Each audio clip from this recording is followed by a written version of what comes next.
ഞങ്ങളുടെ സ്വർഗീയ പിതാവേ, हमारे स्वर्गीय पिता, മനോഹരമായ ഈ ഞായറാഴ്ചയ്ക്കായി സ്തോത്രം. इस सुंदर रविवार के लिए तेरी स्तुति करते हैं पिता.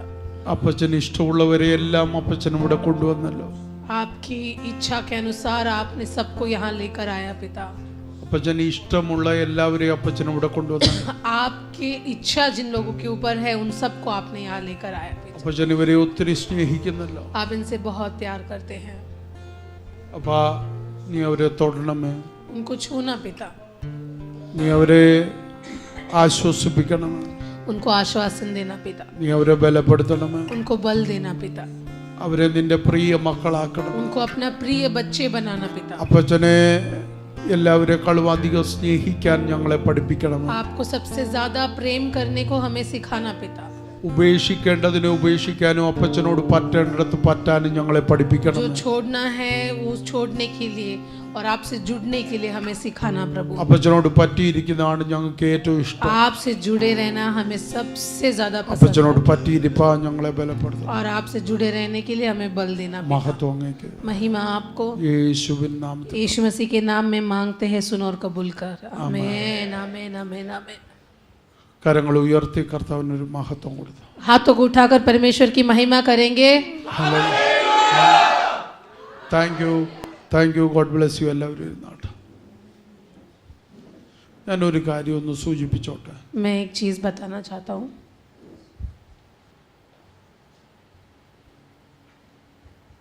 24 മണിക്കൂറും 365 ദിവസവും ഒരു സെക്കൻഡ് പോലും വിടാതെ ആരാധന സ്വീകരിക്കുന്ന ഒരാളേ ഉള്ളൂ. അത് നമ്മുടെ കർത്താവ് യേശു ക്രിസ്തു. 24 घंटे साल के हर एक दिन आराधना स्वीकार करने वाला एक ही व्यक्ति है, वो हमारा यीशु मसीह. അപ്പം നമ്മൾ ആരാധനയ്ക്കകത്തിരിക്കുന്ന ഒരു ദൈവത്തെ ആരാധിക്കുന്നു. तो हम ऐसी परमेश्वर की आराधना करते हैं जो आराधना के बीच में विराजमान है. ഞാൻ പറഞ്ഞ മനസ്സിലായോ? आमीन. ലോകത്തിന്റെ എല്ലാ കോണിൽ നിന്നും എല്ലാ നിമിഷവും കർത്താവിന് ആരാധന കിട്ടിക്കൊണ്ടിരിക്കും. दुनिया के हर कोने में हर क्षण में परमेश्वर को आराधना मिलती रहती है. പിടികിട്ടിയല്ലോ? ആ ആരാധന ഒരു വലിയ കൂട്ടം ജനം കൊടുത്തോണ്ടിരിക്കുമ്പോൾ കൈയും കെട്ടി മിണ്ടാതിരിക്കുന്ന നമ്മുടെ അവസ്ഥയൊന്നോർത്ത്. तो जब एक झुंड आराधना परमेश्वर को देती है, उसमें हम जब अपने हाथों को बांध कर ऐसे ही चुपचाप बैठते हैं, हमारे अवस्थाओं के बारे में सोच कर ഈ ഹോളിൽ ഒരു 10-70 പേരുണ്ട്. इस हॉल में कभी 70 लोग हैं. അതിനകത്ത് 10-40 പേര് അവരെ കൊണ്ടാകുന്ന രീതി സ്തുതി കൊടുക്കും. उसमें से करीबन 40 लोग उनके बल के हिसाब से जब वो स्तुति देते हैं. ഞാൻ എഴുന്നേക്കണമെന്നൊന്നും പറയുന്നില്ല. मैं ये नहीं कहता कि आपको खड़ा होना है. ഇരിക്കുന്നിടത്തിരുന്നുകൊണ്ട് ഒരു മനസ്സ് തുറന്ന് ഒരു സ്തോത്രം പോലും കൊടുക്കാൻ കർത്താവിന് പറ്റാതെ കർത്താവ് എല്ലാം തരണമെന്ന് ആവശ്യപ്പെടുന്ന ആ മനസ്ഥിതി എന്തോ മനസ്ഥിതി. पर बैठे भी अपने मुंह को खोलकर उसको एक स्तुति नहीं दे सकते, लेकिन उससे हर चीज मांगनी है. वो कैसा मनोभाव है हमारा? ഞാനൊരു ചോദ്യം ചോദിച്ചു. मैं आपसे एक सवाल पूछता हूँ. ഒരു ഗവൺമെന്റ് ഓഫീസിൽ കയറി ചെല്ലും. अगर आप एक गवर्नमेंट के ऑफिस में जाएं കാര്യം സാധിക്കണം. और आपको अगर वहाँ पे अपना काम करवाना है, വണങ്ങുന്നിടത്ത് വണങ്ങുമോ? वहाँ अगर झुकना है तो आप झुकेंगे. എഴുന്നേക്കണ്ടിടത്ത് എഴുന്നേക്കോ? जहाँ खड़े होना है वहाँ पे खड़े हो जाएंगे. വിധേയപ്പെടേണ്ടിടത്ത് വിധേയപ്പെടുവോ? जहाँ नम्रता से बात करनी है वहाँ आप नम्रता से बात करेंगे. അത്രയും പോലും സ്റ്റാൻഡേർഡ് നമ്മുടെ ദൈവത്തിനില്ലേ? क्या हमारा परमेश्वर का उतना भी स्तर नहीं? വളരെ പരിതാപകരമാണ് നിങ്ങളുടെ അവസ്ഥ കേട്ടോ. आप ऐसा अगर आपकी अवस्था है तो बहुत दुख भरी अवस्था है. നിങ്ങൾ എന്നോട് പണങ്ങല്ലേ?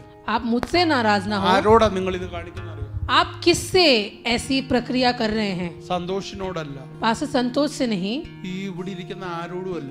यहाँ के लोगों को नहीं दिखा रहे हैं आप. ഇതെല്ലാം എണ്ണം പറഞ്ഞ് ചോദിക്കുന്ന ഒരു ദൈവമാണ് നമ്മുടെ ദൈവം. हमारा ऐसा परमेश्वर है जो ये सब गिनती रखकर सवाल करने वाला परमेश्वर है. കണക്ക് ചോദിക്കും തന്നെ ബൈബിൾ പറയുന്നു. और बाइबल लिखता है कि इन सब की गिनती जवाब हमें देना हिसाब देना पड़ता है. കർത്താവിന്റെ കണക്ക് ചോദിക്കാനുള്ള തന്റെ ഇടമുണ്ട്. और परमेश्वर को धैर्य है हमसे हिसाब मांगने का, ഒന്നിനും കുറവ് നമുക്ക് അവൻ വരുത്തി. क्योंकि उसने किसी चीज की कमी हमारे जिंदगी में दी नहीं है. എന്തിനെങ്കിലും കുറവ് വന്നിട്ടുണ്ടെങ്കിൽ നിങ്ങൾ പറ. अगर किसी चीज की कमी है तो आप बोले. നീ അർഹിച്ചതിനും നീ നിനക്ക് ലഭിക്കേണ്ടതിനും എല്ലാത്തിനും അപ്പുറത്ത് तेरे योग्यता से ऊपर परमेश्वर ने तुझे चीजों को दी है. ആമേൻ. मैं കർത്താവ് എന്താ തരാഞ്ഞെന്ന് പറ. तू ये बोल कि तुझे क्या परमेश्वर ने नहीं दिया. നിന്നൊക്കെ തന്നതിന് നിനക്ക് യോഗ്യതയുണ്ടോ എന്ന് പറ. जो तुझे प्राप्त हुआ है क्या उसकी योग्यता तुझे है, वो तू बोल. के माना सियाला बाबा. നമുക്ക് കിട്ടിയത് പലതും കിട്ടാനുള്ള യോഗ്യത നമുക്കുണ്ടോ? बहुत सारी चीजें जो हमें प्राप्त हुई, क्या उसकी योग्यता हम में है? യോഗ്യതയില്ല നമുക്ക്. नहीं है योग्यता. എന്താ യോഗ്യത നമുക്കുള്ള? क्या है हमारी योग्यता? യോഗത്തിന് വന്നിരുന്നു, कि आराधना में आके बैठे, സ്വത്രാച്ചിട്ടോ, कि दान अर्पण किया. ചിന്തിച്ച് सोचिए इस बात को. നമ്മുടെ സ്വത്രാച്ചില്ലെങ്കിൽ കർത്താവിന് തന്നെ ജീവിക്കാൻ പറ്റത്തില്ല. अगर हमारा दान अर्पण नहीं है तो क्या इस परमेश्वर का गुजारा नहीं होगा? സകല ലോകവും കണ്ടെത്തിയതിനേക്കാൾ സമ്പത്ത് മനുഷ്യൻ കാണാതെ കിടപ്പുണ്ട്. ऐसी संपत्ति जो मनुष्य ने देखी है उससे कई ज्यादा संपत्ति अभी भी अदृश्य है. മനുഷ്യൻ ഇതുവരെ കണ്ടെത്താത്തതിലും അധികം സമ്പത്ത് ഭൂമിയിൽ കർത്താവ് जितना मनुष्य ने खोज निकाला उससे ज्यादा संपत्ति परमेश्वर ने पृथ्वी पर छुपाई है. ആ കർത്താവിന് അന്ന് നമ്മൾ പൈസ കൊടുത്തിട്ട് തോപ്പിക്കാൻ നോക്കും. वैसे परमेश्वर को दान अर्पण देकर कैसे हरा सकते हैं? അമ്മേ, നമ്മൾ യോഗത്തിന് വന്നിരിക്കുന്നതുകൊണ്ട് കർത്താവിന് കരുത്തൊന്നും കൊടുത്തുന്നു. हम सभा में आए आराधना के लिए, उसकी वजह से परमेश्वर की ताकत बढ़ रही है, ऐसा कुछ नहीं. അമ്മേ, കാരാഗൃഹത്തില് 150 പേര് സ്വോത്രം പറയാനുണ്ടായിട്ടില്ലല്ലോ. കാരാഗൃഹത്തിന്റെ അടിത്തറ ഇളകി. और बंदी गृह में 150 लोग आराधना कर रहे थे, इसलिए नहीं हिली वहां की नींव. 2 പേര് മതിയായിരുന്നു. 2 लोग काफी थे. കൈ അടിക്കാൻ കൈ ഫ്രീ അല്ല, हाँ, ताली बजाने के लिए हाथ फ्री नहीं था उनका. നൃത്തം ചെയ്യാൻ കാല് ഫ്രീ അല്ല. नाचने के लिए पैर भी फ्री नहीं थे. ഓ രക്തം ബലത്തോടെ സ്വോത്രം കൊടുക്കാൻ ആരോഗ്യം ഫ്രീ അല്ല. पूरे बल के साथ स्तुति भी नहीं कर सकते क्योंकि ताकत नहीं थी उतनी. ഞാൻ പറയുന്നത് മനസ്സിലാവുന്നു? समझ रहे हैं आप इस बात को? ഒന്നും അനുകൂലമല്ലായിരുന്നു. कुछ भी उनके लिए अनुकूल नहीं था. ആകെ അനുകൂലം അവരുടെ വാ മാത്രമായിരുന്നു. वहां पे केवल एक ही चीज उपलब्ध थी, वो उनका मुंह था. അത് കൊടുത്തപ്പോൾ और जब वो चीज उन्होंने अर्पण സ്വർഗ്ഗം की, പ്രതികരിച്ചു. स्वर्ग ने जवाब दिया. പ്രതികരിക്കുന്ന ഒരു സ്വർഗ്ഗമാണ് എൻ്റെ സ്വർഗ്ഗം. मेरा स्वर्ग ऐसा स्वर्ग है जो बात करता है, जवाब देता है.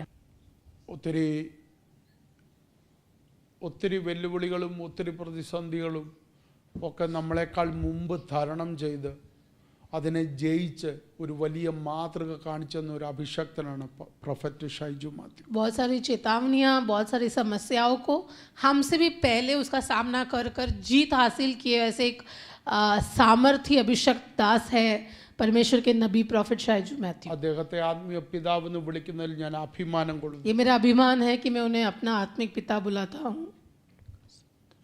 കാരണം തിമോത്തിയോസ് പൗലോസിനെ നോക്കി എന്ത് പറയും, അതാണ് എനിക്ക് എൻ്റെ അപ്പനെ നോക്കി പറയാനുള്ളത്. जो तिमोथियस पौलुस को देखकर बोलता है वही मुझे मेरे पिता के बारे में बोलना है. തീത്തോസ് പൗലോസിനെ നോക്കി എന്ത് പറയുമോ, तीतुस पौलुस को देख के जो बोलता है അതാണ് എനിക്ക് പറയാനുള്ളത്. वही मुझे भी बोलना है मेरे पिता के बारे में. എന്നെ മാറ്റിമറിച്ച, എന്നെ കർത്താവിനെ ഏറ്റവും കൂടുതൽ സ്നേഹിക്കാൻ പഠിപ്പിച്ച ഒരപ്പൻ, അതാണ് എൻ്റെ ആത്മീയ പിതാവ്. मेरा आत्मिक पिता ऐसा एक पिता है जिसने मेरी पूरी जिंदगी बदल दी और यीशु मसीह से और गहराई से प्यार करने के लिए सिखाया. ഞാൻ യേശുവിനെ സ്നേഹിക്കുന്ന ഒരാളായിരുന്നു. मैं यीशु मसीह से प्यार करने वाला एक व्यक्ति था. പക്ഷേ എനിക്കൊരു പരിധി കൂടുതൽ അത് മനസ്സിലായില്ലായിരുന്നു. पर मुझे एक सीमा के एक सीमित था मेरा वो प्यार. പക്ഷെ പരിധിക്ക് അപ്പുറത്ത് എത്രത്തോളം സ്നേഹിക്കാൻ പറ്റുമെന്ന് കാണിച്ചു തന്ന ഒരു ആളത്വമാണ് കർത്താവിൻ്റെ ദാസൻ പ്രൊഫറ്റ് ഷൈജു. पर प्रॉफिट ഷൈജു മാത്യു एक ऐसे व्यक्तित्व है जिन्होंने मुझे उस सीमा के भी परे यीशु मसीह से कैसे प्यार कर सकते हैं वो मुझे सिखाया. ജിയാറച്ചന് അറിയാം, ഞാൻ കൂടുതൽ എൻ്റെ അപ്പനെ കുറിച്ച് പറഞ്ഞിട്ടില്ല.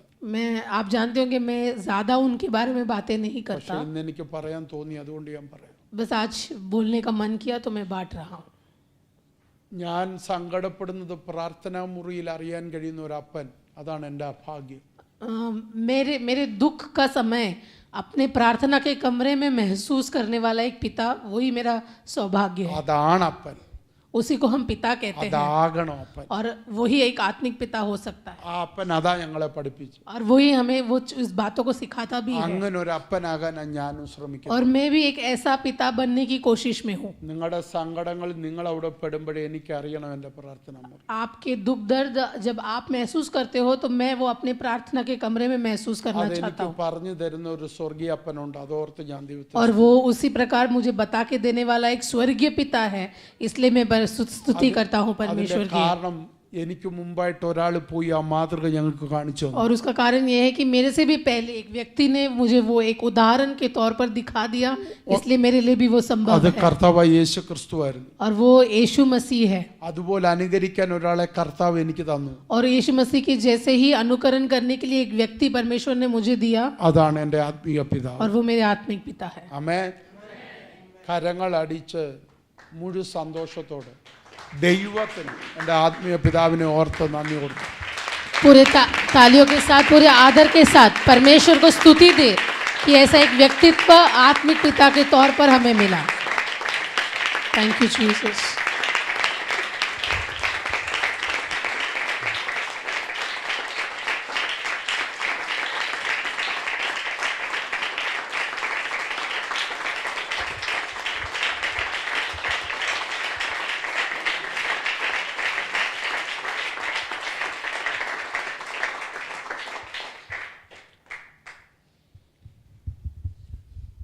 Thank you God bless you. धन्यवाद. परमेश्वर आपको എല്ലാവരും आशीष दे. ഇരുന്നാട്ടെ.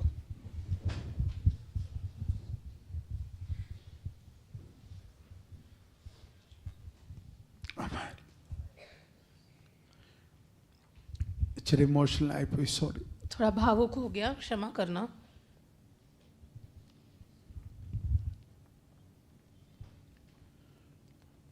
ഒത്തിരി ഓർമ്മകളും ഒത്തിരി ഭാഗ്യങ്ങളും ആ ബന്ധത്തിൽ ദൈവം എനിക്ക് തന്നു.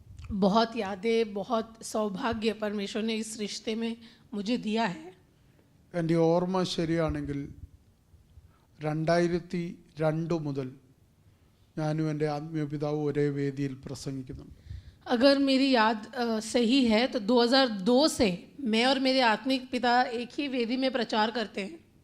ഞാൻ തലേദിവസം പ്രസംഗിക്കും. അതിൻ്റെ അവസാന ദിവസത്തെ മീറ്റിങ്ങിൽ എൻ്റെ ആത്മീയ പിതാവായിരുന്നു പ്രസംഗം. मैं पहले प्रचार करता था, फिर वही सभा के आखिर के दिनों में मेरे आत्मिक पिता प्रचार करते थे. ഞാൻ അന്ന് അറിഞ്ഞില്ല ദൈവം ചൂണ്ടിക്കാണിക്കാൻ പോകുന്ന ആത്മീയ പിതാവ് ഇതാണ്. तब मैं नहीं जानता था कि परमेश्वर कुछ सालों बाद इनको दिखाएगा कि ये मेरा आत्मिक पिता है. അന്ന് എനിക്ക് ആത്മീയ പിതാവ് എന്ന് പറയുന്ന കാര്യമൊന്നും അറിയത്തില്ല. तब तो मैं एक आत्मिक पिता के उस सिद्धांत को जानता भी नहीं ആ था. ദർശനം, ആ ഒരു വെളിപ്പാട് എനിക്ക് കിട്ടി. वो प्रकटीकरण मुझे नहीं मिला, वो दर्शन मुझे नहीं मिला. ഞാൻ ഒരു കാര്യം പറയാം, ഇത്രയും പറഞ്ഞുകൊണ്ട്. क्योंकि मैंने इतना आपसे बांटा है तो मैं एक और चीज कहता हूँ. അപ്പാന്ന് വിളിക്കാൻ എളുപ്പമാണ്, पिता करके बुलाना ये तो बहुत आसान है, പക്ഷെ അപ്പനെന്നുള്ള വെളിപ്പാട് എളുപ്പമല്ല. पर पिता का वो प्रकटीकरण वो एक आसान बात नहीं. ഒരു ആത്മീയ പിതാവിനെ നിങ്ങൾ കണ്ടെത്തുവല്ല ചെയ്യേണ്ടത്, വെളിപ്പാടിൽ സ്വീകരിക്കുക ചെയ്യണം. एक आत्मिक पिता को खोज कर नहीं निकालना है, एक आत्मिक पिता को प्रकटीकरण के द्वारा स्वीकार करना है. ഉപവസിച്ചിട്ട് ദൈവം എനിക്ക് കാണിച്ചു തന്ന എൻ്റെ എൻ്റെ ആത്മീയ പിതാവിന് उपवास प्रार्थना के द्वारा मुझे परमेश्वर ने बताया हुआ व्यक्ति है ये मेरा आत्मिक पिता. സ്വപ്നത്തിൽ എന്നെ തട്ടി ഉണർത്തി കാണിച്ചു തന്നു. स्वप्न में मुझे उठाकर मुझे दिखाया हुआ व्यक्ति है. ഏകദേശം 2-3 മാസങ്ങൾ ദൈവം എന്നെ കണ്ടിന്യൂസ് പുഷ് ചെയ്തിട്ടാണ് ഈ ആത്മീയ പിതൃത്വത്തിൽ എത്തിച്ചത്. करीबन 2-3 महीने तक पवित्र आत्मा निरंतर मुझे बोलकर मुझे इस रिश्ते तक पहुंचाया. അതുകൊണ്ടാണ് ദൈവം തന്നതിനെ ഇത്രത്തോളം ഞാൻ സെലിബ്രേറ്റ് ചെയ്യുന്നു. इसीलिए परमेश्वर ने जो मुझे दिया उसका मैं इतना उत्सव मनाता हूँ. ഞാൻ ഒത്തിരി തീമോഥെയോസിനെ കുറിച്ച് പ്രസംഗിച്ചു. मैंने तिमोथी के बारे में बहुत प्रचार किया ഞാൻ है ഏറ്റവും കൂടുതൽ പ്രസംഗിക്കുന്നത് പൗലോസിനെ കുറിച്ച്. और मैं सबसे ज्यादा प्रचार पौलुस के बारे में किया है मेरे सेवकाई में. പൗലോസിന്റെ ലേഖനങ്ങൾ എന്നെ ഒത്തിരി സ്വാധീനിച്ചത്. पौलुस की जो चिट्ठियां हैं, लेखन है, वो मुझे बहुत प्रभावित ഞാൻ करती है. ഓനേസിമോസിനെ കുറിച്ച് പ്രസംഗിക്കുന്നവനാണ്. मैं ओनेसिमुस के बारे में प्रचार करता ഞാൻ हूँ. തീത്തോസിനെ തീത്തോസിനെ കുറിച്ച് പ്രസംഗിക്കുന്നു, तीतोस के बारे में मैंने बहुत ഞാൻ प्रचार किया ഫിലേമോനെ है, കുറിച്ച് പ്രസംഗിക്കുന്നു. फिलेमोन के बारे में बहुत प्रचार പക്ഷെ किया है, അവിടെ മറിഞ്ഞു കിടക്കുന്ന പിതൃ മകൻ ബന്ധം എനിക്ക് വെളിപ്പെട്ടില്ല. पर उस लेखनों में जो छुपा है पिता और पुत्र का रिश्ता वो मुझे कभी प्रकट ही नहीं हुआ. എന്നാൽ 4 വർഷത്തിന് മുമ്പ് കർത്താവ് എനിക്കത് വെളിപ്പെടുത്തി. पर 4 साल पहले परमेश्वर ने उसका प्रकटीकरण मुझे दिया. ഈ 4 വർഷം എന്നെ ഓസമായിരുന്നെന്ന് और ये 4 साल बहुत ही महिमा भरा हुआ साल था. അതുകൊണ്ടാണ് ഞാൻ പറഞ്ഞത് ആത്മീയ പിതാവ് എന്ന് പറയുന്നത് ഒരു വലിയ വെളിപ്പാട്. इसलिए मैं कहता हूँ कि आत्मिक पिता एक बहुत बड़ा प्रकटीकरण है. പെന്തക്കോസ്തുകാർക്ക് പലർക്കും ഇത് കേൾക്കുന്നത് തന്നെ ഒരു അലർജിയാണ്. कहीं मसीह लोग ये सुनते ही उनको कुछ अजीब लगता है, കാരണം അവരുടെ വേദപുസ്തകത്തിനകത്ത് കൊരിന്തിയ ലേഖനമില്ല, क्योंकि उनके जो बाइबल है उनके अंदर कोरिन्थियों का किताब ही नहीं. തീമത്യോസ് അവർ വായിക്കാറില്ല, तीमुथियुस वो पढ़ते नहीं, അവർ തീത്തോസ് തൊടാറില്ല. तीतुस को छूते भी नहीं, അതുകൊണ്ടാണ് ഇതൊക്കെ പറയുന്നത്. इसलिए वो ऐसे कहते हैं. പൗലോസ് വ്യക്തമായിട്ട് പറഞ്ഞല്ലോ, पर पौलुस ने बहुत व्यक्तिगत तौर കൊരിന്തിയ पे സഭയോട് कहा, എന്താ പറഞ്ഞത്? कोरिन्थियों के इस कलीसिया को कहा, നിങ്ങൾക്ക് ആവശ്യത്തിന് പാസ്റ്റർമാരെ കിട്ടും, बहुत पासवान मिल जाएंगे, നിങ്ങൾക്ക് ആവശ്യത്തിന് അപ്പോസ്തലന്മാരെ കിട്ടും, बहुत प्रेरित लोग मिल जाएंगे, നിങ്ങൾക്ക് ആവശ്യത്തിന് പ്രവാചകന്മാരെ കിട്ടും. बहुत नबी मिल जाएंगे, പക്ഷെ ആത്മീയ പിതാവേ ഒന്നേ കിട്ടും. लेकिन पिता एक ही मिलेगा. आमेन. അത് ഭൂമിയിലോട്ട് ജനിപ്പിക്കുന്ന അപ്പനെ കുറിച്ചല്ല പറഞ്ഞു, वो पृथ्वी में जन्म देने वाले पिता के बारे में नहीं कहा, അത് ആത്മീയമായി നിനക്ക് വേണ്ടി ദൈവം അപ്പോയിന്റ് ചെയ്ത അപ്പനെ കുറിച്ചാ പറഞ്ഞു. वो आत्मिक तौर पर तेरे ऊपर नियुक्त किए हुए उस पिता के बारे में कहा है. आमेन. നിന്റെ ആത്മീയ പിതാവിനെ പോലും ദൈവമാണ് നിയോഗിച്ചേക്കുന്നത്. तेरे आत्मिक पिता को भी परमेश्वर ने ही चुना है. നിന്റെ ഈ ഭൂമിയിലെ അപ്പനെ പോലും നീയല്ല, ഈ ഭൂമിയിൽ ആരുമല്ല, അതും ദൈവമാണ് നിയോഗിച്ചത്. तेरे इस पृथ्वी के पिता को भी यीशु मसीह ने ही चुना है, क्योंकि ഒരു മിനിറ്റ് ഈ വേദപുസ്തകത്തിൽ നിങ്ങൾ വായിച്ചിട്ടുണ്ടോ? സങ്കീർത്തനത്തിൽ भजन संगीता में आपने पढ़ा है कि नहीं मुझे पता नहीं, മക്കൾ യഹോവ തരുന്ന ദാനം ഉദരഫലം ദൈവത്തിന്റെ പ്രതിഫലം.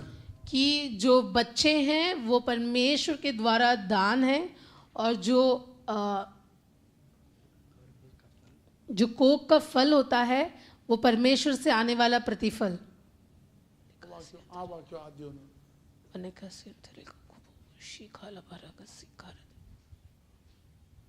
देखो लड़के यहोवा ആ, के दिए हुए बाग है, गर्भ का फल വായിച്ചേ. उसकी ओर से प्रतिफल है. हिंदी में लड़के लिखे हैं, बट बच्चे देखो, बच्चे यहोवा के दिए हुए भाग है, गर्भ का फल उसकी ओर से प्रतिफल है. അപ്പോ മക്കൾ ദൈവത്തിന്റെ ഗിഫ്റ്റാന്നാ പറഞ്ഞത്. वो बोलते हैं कि बच्चे जो है वो परमेश्वर के हुए दिए हुए दान है, भाग है. അപ്പൊ ആ ഗിഫ്റ്റ് ആർക്ക് കൊടുക്കണമെന്ന് തീരുമാനിച്ചേക്കുന്നത് ദൈവമാണ്. तो वो दान किसको देना है उसका निश्चय परमेश्वर करता है. അപ്പൊ അപ്പൻ ആരായിരിക്കണം എന്ന് പോലും പ്ലാൻ ചെയ്തത് ദൈവമാണ്. तो पिता कौन होना चाहिए उसकी भी योजना परमेश्वर ने ही की है. ഞാൻ എവിടെ ജനിക്കണം, मेरा जन्म ഏത് कहाँ होना വീട്ടിൽ है, ജനിക്കണം, किस घर में होना है, ആരുടെ ഗിഫ്റ്റ് ആയിരിക്കണം, मैं किसका दान हूँ, ഇതെല്ലാം തീരുമാനിച്ച ദൈവമാണ്. ये सब परमेश्वर ने फैसला किया है. അതാണ് ഫിസിക്കൽ വേൾഡ്. उसको शारीरिक दुनिया में वो है. സ്പിരിച്വൽ വേൾഡിലും ആത്മീയ പിതാവിനെ തീരുമാനിക്കുന്നത് നമ്മളല്ല, ദൈവം. और आत्मिक स्तर में भी आत्मिक पिता का चुनाव हम नहीं करते, वो परमेश्वर हमारे लिए चुनता है. ആമേൻ. ഇനി പറയുന്നത് ശ്രദ്ധിച്ചു. इधर ध्यान से सुने. കൊരിന്ത്യ സഭ ഉണ്ടായതിനു ശേഷം എന്ന് പറഞ്ഞാൽ കൊരിന്ത്യ സഭ സ്ഥാപിച്ചത് പൗലോസല്ല. कोरिन्थियों की जो कलीसिया है उसकी स्थापना पौलुस ने नहीं की. കൊരിന്ത്യ സഭയിൽ ആരെയും പൗലോസ് സ്നാനപ്പെടുത്തിയിട്ടില്ല. कोरिन्थियों की कलीसिया में पौलुस ने किसी को बपतिस्मा नहीं दिया. കൊരിന്ത്യ സഭയിൽ പാസ്റ്ററായിട്ട് ഇരുന്നിട്ടില്ല. कोरिन्थियों की कलीसिया में पासवान बनकर नहीं बैठा. അപ്പല്ലോസ് ആണ് അവിടെ ആളുകളെ സ്നാനപ്പെടുത്തിയത്. वहाँ पे अपोल्लोस ने बपतिस्मा दिया. അവിടെ പത്രോസിന്റെ വിശ്വാസികളുണ്ട്. वहाँ पे पत्रस के द्वारा आए हुए मसीही लोग थे. അവിടെ അപ്പല്ലോസ് വിശ്വാസത്തെ കൊണ്ടുവന്നു. वहाँ अपोल्लोस ने लोगों को विश्वास में लाया. उनको देखकर कहता है, ആ വാക്യം ഒന്നിട്ട്.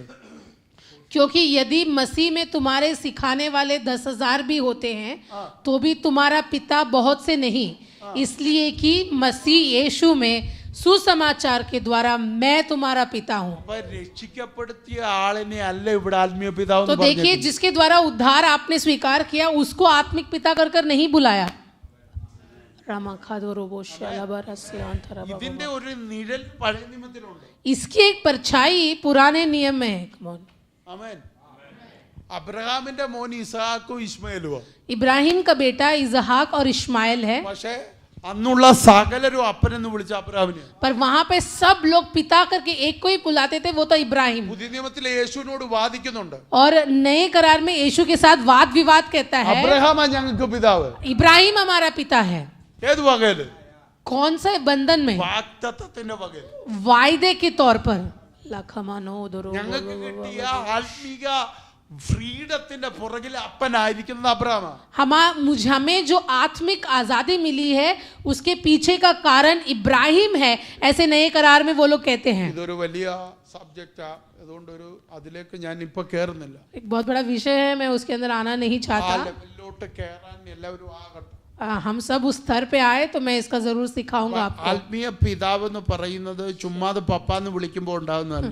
तो आत्मिक पिता ऐसे किसी को अप्पा या डैड करके बुलाने से नहीं होता. ഇവിടെ ഒത്തിരി പേര് എന്നെ അപ്പാന്ന് വിളിക്കുന്നവരുണ്ട്. बहुत सारे लोग मुझे अप्पा करके बुलाते हैं. വെളിപ്പാടിൽ എന്നെ അപ്പാന്ന് കിട്ടിയവരുണ്ട്. बहुत सारे लोगों को प्रकटीकरण के द्वारा उनको समझा है कि मैं उनका आत्मिक पिता हूँ, അവരാണ് എന്നെ അപ്പാന്ന് വിളിക്കുന്നത്. वो लोग मुझे अप्पा करके बुलाते हैं. പിന്നെ കോമൺലി എല്ലാവരും വിളിക്കുന്നു. फिर साधारण वृत्ति में सब मुझे अप्पा बुलाते हैं, ബൈബിള് പറയുന്നത് पर बाइबल इस प्रकार कहता है ആത്മീയ പിതാവ് എന്ന് പറയുന്ന ദൈവം വെളിപ്പെടുത്തി തരുന്നു. कि आत्मिक पिता वो प्रकटीकरण परमेश्वर देता है. ആമേൻ. അപ്പൊ അത് ക്ലിയർ ആയിട്ട് മനസ്സിലാക്കണമെങ്കിൽ अगर वो सही तौर पे समझना है, തീമോഥെയോസിന്റെ ലേഖനം പോയി വായിക്കണം. तिमोथियों की पत्री पढ़िए, 1-2 ലേഖനങ്ങൾ. दोनों जो पत्री हैं वो पढ़ना. തീത്തോസിന്റെ ലേഖനം വായിക്കണം. तीतुस की पत्री पढ़ना. ഇത് രണ്ടും വായിക്കുമ്പോൾ ആത്മീയ പിതാവ് എന്താണെന്ന് ഡീറ്റെയിൽ ആയിട്ട് മനസ്സിലാവും. तो ये पत्री जब आप पढ़ेंगे तो आत्मिक पिता के बारे में बहुत गहराई से समझ सकते हैं. ആമേൻ. आमेन. ആമേൻ. അപ്പം ആത്മീയ പിതാവ് എന്ന് പറയുന്ന ഒരു വലിയ വെളിപ്പാട്. आत्मिक पिता ये एक बहुत बड़ा प्रकटीकरण है. ഈ ആത്മീയ പിതാക്കന്മാരെ കർത്താവ് മുന്നമേ നമുക്ക് മുന്നമേ ഓടിക്കും. आत्मिक पिताओं को हमसे आगे परमेश्वर दौड़ाता है. അവര് നമ്മുടെ കൂടെ ഓടുന്നവരല്ല. वो हमारे साथ दौड़ने वाले लोग नहीं, പുറകെ ഓടുന്നവർ. वो हमारे पीछे दौड़ने वाले അവർ लोग നമ്മുടെ नहीं, മുൻപിൽ ഓടുന്നവർ. वो हमारे आगे दौड़ने वाले व्यक्ति हैं. അതുകൊണ്ടാണ് പൗലോസ് പറഞ്ഞത്, इसलिए पौलुस कहता है ഞാൻ ക്രിസ്തുവിന്റെ അനുകാരിയായിരുന്നു. कि जिस प्रकार मैं मसीह का अनुकरण करता हूँ. നിങ്ങൾ ക്രിസ്തുവിന്റെ അനുകാരിയാകണമെന്നല്ല പറഞ്ഞു. पौलुस ने ऐसे नहीं कहा कि तुम मसीह के अनुकरण करो, പകരം എന്നെ അനുകരിക്കാൻ പറഞ്ഞു. तो पौलुस ने कहा मेरा अनुकरण അപ്പൊ करो. മുന്നേ ക്രിസ്തു, तो आगे मसीह, തൊട്ടു പുറകിൽ പൗലോസ്, तो उसके पीछे पौलुस, അതിന്റെ പുറകിൽ നീ ഓടിക്കോളാം. और उसके पीछे तू दौड़ना. നീ ഓടിയ अगर तू दौड़ेगा, ഞാൻ കണ്ട ക്രിസ്തുവിനെ നീ കാണും. जिस मसीह को मैंने देखा उसको तू भी देखेगा. ഇതാണ് പിതൃത്വത്തിന്റെ മർമ്മം. इसी को पिता का प्रकटीकरण कहते हैं. നമുക്കൊരു പാളിച്ചയും വരാം, हमसे कोई गड़बड़ी ना हो, നമുക്കൊരു തകർച്ചയും വരാം, हमें कोई बर्बादी ना हो, നമ്മൾ സ്റ്റക്കായി പോകാതെ, हम कहीं अटक न जाए, നമ്മൾ സ്റ്റേബിളായി പോകാതെ, हम एकदम ऐसे ही एक ही जगह पे निरंतर ना रहे, നമ്മൾ പ്രോപ്പറായിട്ട് സമയത്തോടി ക്രിസ്തുവിലെത്താൻ ദൈവം നമുക്ക് തന്ന സംവിധാനമാണ് ആത്മീക പിതാവ്. हम सही समय पर दौड़कर परमेश्वर ने रखा हुआ नियुक्त स्थान पर पहुंचे, उसके लिए रखा हुआ संविधान है आत्मिक पिता. ഇതൊരു സുഖമുള്ള ദൂതല്ലെന്ന് എനിക്കറിയാം. मैं जानता हूँ ये सुन के ज्यादा आराम नहीं मिलेगा. നമുക്ക് വഴി എവിടെ തുറക്കുമെന്നും കല്യാണം എപ്പോൾ നടക്കുമെന്നും ഇതൊക്കെയാണ് നമുക്കറിയേണ്ടത്. हमको रास्ता खुलना है, शादी होना है, ये सब हमको सुनना है. വണ്ടി മേടിക്കാൻ പറ്റുമോ, ജോലി കിട്ടുമോ, ഇതൊക്കെ गाड़ी लेने को होगा क्या पास्टर, काम मिलेगा क्या पास्टर, ഇത് അറിഞ്ഞ് മിക്കവാറും കർത്താവ് വരുമ്പോഴും ഇവിടുന്ന് വഴിയും ചോദിച്ചോണ്ടിരിക്കും. ये जान के परमेश्वर के आगमन के बाद भी रास्ता खुलने के लिए हम यही प्रार्थना करके അന്നേരം बैठेंगे. ചോദിക്കും വഴി തുറക്കോ എന്ന് ചോദിച്ചോണ്ടിരിക്കും. आप परमेश्वर के आगमन में भी पूछेंगे कि हमारे लिए रास्ता खुल വഴി गया क्या? തുറന്നാലും ഇല്ലേലും സ്വർഗത്തിൽ പോകണം. देखो रास्ता खुले या न खुले स्वर्ग तो जाना है. ജോലി കിട്ടിയാലും കൊള്ളാം ഇല്ലേലും കൊള്ളാം, സ്വർഗത്തിൽ പോകണം. नौकरी मिले या ना मिले स्वर्ग में जाना है. ആമേൻ. आमेन.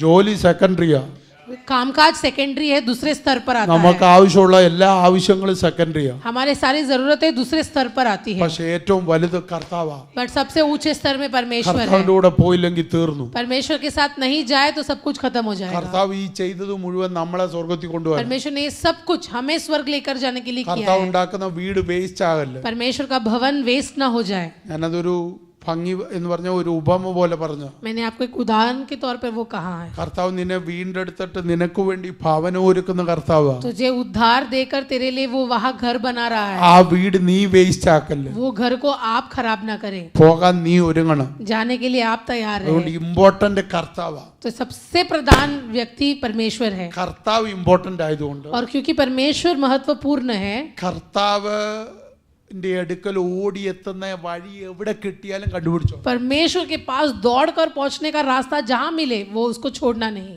അതാണ് നമ്മുടെ ഇമ്പോർട്ടന്റ്. और वही हमारे लिए सबसे നമ്മൾ महत्वपूर्ण है. ഞായറാഴ്ച യോഗത്തിന് വരേണ്ടതും അതിനാ. और परमेश्वर के आराधना में भी हम उसी के लिए आते हैं. रविवार നമ്മൾ को പ്രാർത്ഥിക്കാൻ മുട്ടുകുത്തേണ്ടതും അതിനു വേണ്ടി. हम प्रार्थना के लिए घुटने भी उसी के लिए टिकाते हैं. എത്രയും പെട്ടെന്ന് കർത്താവിനോട് അടുക്കണം. कितने भी जल्दी उस परमेश्वर से जुड़ जाए, കർത്താവിന്റെ കൂടെ നടക്കണം. परमेश्वर के साथ चले, കർത്താവിനോട് ഒത്തു നടക്കണം. परमेश्वर के साथ जुड़कर चले. നമ്മുടെ കർത്താവിനെ ഒന്ന് നോക്കിക്കേ. आप देखिए यीशु मसीह को दो ഇവിടെ ध्यान से, കൂടെ വസിക്കാൻ ആഗ്രഹിക്കുന്ന वो ദൈവം यहाँ भी हमारे साथ निवास करने की इच्छा നമ്മുടെ रखता है. ഉള്ളിൽ വസിക്കാൻ ആഗ്രഹിക്കുന്ന हमारे अंदर निवास करना चाहता है. കൂട്ടം കൂടിയാൽ അതിന്റെ നടുവിൽ हम अगर इकट्ठा होते हैं तो उसके बीच में भी आना चाहता है. വീടിന്റെ തലയാകുന്ന കർത്താവ് हमारे घर का जो सर है यीशु मसीह, നമ്മുടെ എല്ലാ ഏരിയയിലും നിറഞ്ഞു നിൽക്കാൻ ആഗ്രഹിക്കുന്ന കർത്താവ്. हमारे हर स्तर में पूरे भरपूरी के साथ रुकने की इच्छा करने वाला यीशु मसीह. വീട്ടിലാണെങ്കിൽ അവിടെ, घर में है तो वहाँ, ഓഫീസിലാണെങ്കിൽ അവിടെ, ऑफिस में वहाँ, നമ്മൾ ഒരുമിച്ച് കൂടി എവിടെ हम जहाँ भी इकट्ठा हो അവിടെ നിറഞ്ഞു നിൽക്കാൻ ആഗ്രഹിക്കുന്ന वहाँ കർത്താവ്. भरपूरी में आने की इच्छा रखने वाला यीशु मसीह. അപ്പൊ ആ കർത്താവിനെ നമുക്ക് എന്തുകൊണ്ട് ആവേശത്തോടെ പിൻപറ്റിക്കൂടാ? तो उसी जोश के साथ हम उस परमेश्वर के पीछे क्यों नहीं जा सकते? നമുക്ക് ആവശ്യത്തിന് മതി കർത്താവിനെ. हम केवल जरूरतों के लिए परमेश्वर को ढूंढते നമ്മളെ हैं ഒരാവശ്യവും കർത്താവിനില്ല. और हमारा कोई जरूरत परमेश्वर को नहीं है. നമ്മളിപ്പോ ഇല്ലെങ്കിൽ കർത്താവിന് ഒരു നഷ്ടവും വരാനില്ല. अगर हम नहीं है तो भी परमेश्वर को कोई नष्ट नहीं होगा. എന്നിട്ടും നമ്മുടെ എല്ലാ മേഖലകളിലും നിറഞ്ഞു നിൽക്കാൻ കർത്താവ് ആഗ്രഹിക്കുന്നു. फिर भी हमारे हर स्तर में भरपूरी के साथ आने की इच्छा परमेश्वर रखता है. അങ്ങനെ സ്വാർത്ഥതയില്ലാതെ നമുക്ക് വേണ്ടി ഒരു കർത്താവ് ഉള്ളപ്പോൾ, जब ऐसा एक निस्वार्थ प्रेम देने वाला एक परमेश्वर है, സ്വല്പമെങ്കിലും ഒരു ആത്മാർത്ഥത നമുക്ക് കാണിച്ചുകൂടെയോ तो क्या കർത്താവിന്? थोड़ा तो ईमानदारी हम परमेश्वर के साथ नहीं दिखा सकते? ആമേൻ, आमेन, ആമേൻ. आमेन. അതുകൊണ്ട് നമ്മൾ എന്ത് ചെയ്യണം? इसलिए हमें क्या करना है? കർത്താവിന്റെ കൂടെ, കർത്താവ് നമ്മുടെ കൂടെ നിറഞ്ഞു നിൽക്കുന്നെങ്കിൽ നമ്മൾ കർത്താവിന്റെ കൂടെ നിറഞ്ഞു നിൽക്കാൻ കിട്ടുന്ന എല്ലാ വഴികളും ഉപയോഗിക്കണം. क्योंकि परमेश्वर हर स्तर में हमारे लिए भरपूरी में प्रकट होता है, इसलिए परमेश्वर के साथ पहुंचने के हर रास्ते का पूरे तरह से फायदा उठाए. എനിക്ക് മനസ്സിലായ ഒരു കാര്യം, मैं एक चीज समझा हूँ, എൻ്റെ കർത്താവിനോട് ഏറ്റവും അടുത്തോടാൻ പറ്റുന്ന എളുപ്പത്തിൽ നമുക്ക് സാധിക്കുന്ന ഒരു വഴിയാണ് ബൈബിളിൽ ആത്മീയ പിതാവ്. और यीशु मसीह के साथ दौड़ से जाके जुड़ने के सबसे बड़ी सहायता का एक मार्ग है आत्मिक पिता. അതുകൊണ്ടാണ് കർത്താവ് പറഞ്ഞ അത് നീ പ്രാർത്ഥിച്ച് വെളിപ്പാടിൽ പ്രാപിക്കണം. इसलिए यीशु मसीह ने कहा कि तू प्रार्थना करके प्रकटीकरण में उसको प्राप्त कर. പൗലോസ് അതുകൊണ്ടാണ് പറഞ്ഞു എല്ലാവർക്കും അപ്പനാകാൻ പറ്റത്തില്ല. इसलिए पौलुस ने कहा कि सब पिता नहीं बन सकते. पासवान बन सकते हैं, प्रेरित बन सकते हैं, सिखा सकते हैं, सुसमाचार सुना सकते हैं, परमेश्वर के नबी बन सकते हैं, അപ്പനാകാൻ പറ്റത്തില്ല. पर पिता सब नहीं बन सकते. അത്ര പേർക്ക് മനസ്സിലാവും? कितने लोग समझ रहे इस बात? ആമേൻ. कमान अदरस. ഞാൻ അവിടോട്ട് ഒത്തിരി കയറാതെ വചനത്തിലോട്ട് ഞാൻ വരാനായി. मैं वचन की ओर बढ़ना चाहता हूँ, ज्यादा उसमें मनन नहीं करना चाहता. സ്വർഗത്തിലേത് മുഴുവനും നമ്മളിലേക്ക് കൈമാറിയതും ഭൂമിയിലുള്ളത് മുഴുവനും നമ്മൾക്ക് അവകാശമായി തന്നതും കൽവറിയിലൂടെ. कलवरी के द्वारा स्वर्ग की सारी संपत्ति हम में उंडेली गई और पृथ्वी का हर अधिकार हमें दिया गया. പറഞ്ഞ മനസ്സിലായോ? आमीन. റോമാലേഖനത്തിനകത്തുണ്ട്, ഞാൻ ആ റെഫറൻസ് 8-ാം അധ്യായത്തിലാണ്. ഇങ്ങനുണ്ട്, യേശു പിതാവായ ദൈവം നമ്മളോട് പറയുന്നു, പുത്രനോടുകൂടെ ഞാൻ നിനക്ക് സകലതും നൽകാതിരിക്കൂ. रोमियो की किताब इस प्रकार कहता है कि पुत्र के द्वारा क्या मैं तुझे हर चीज नहीं दूंगा. रोमियो की किताब उसका 8वां अध्याय उसका 32वां आयत, जिसने अपने निज पुत्र को भी न रख छोड़ा परंतु उसे हम सब के लिए दे दिया, वह उसके साथ हमें और सब कुछ क्यों न देगा.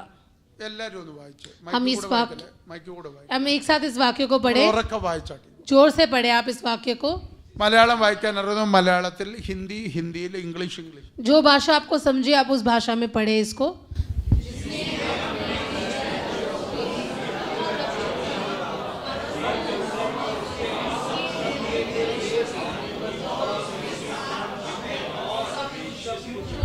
രണ്ട് ക്ലോസ് അതിനകത്ത്.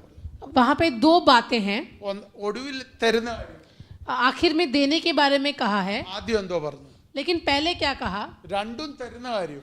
दोनों भी देने के बारे में ही है. ആദ്യം തരുന്ന എന്താന്ന് പറഞ്ഞു? पहला क्या देता है? നോക്ക്,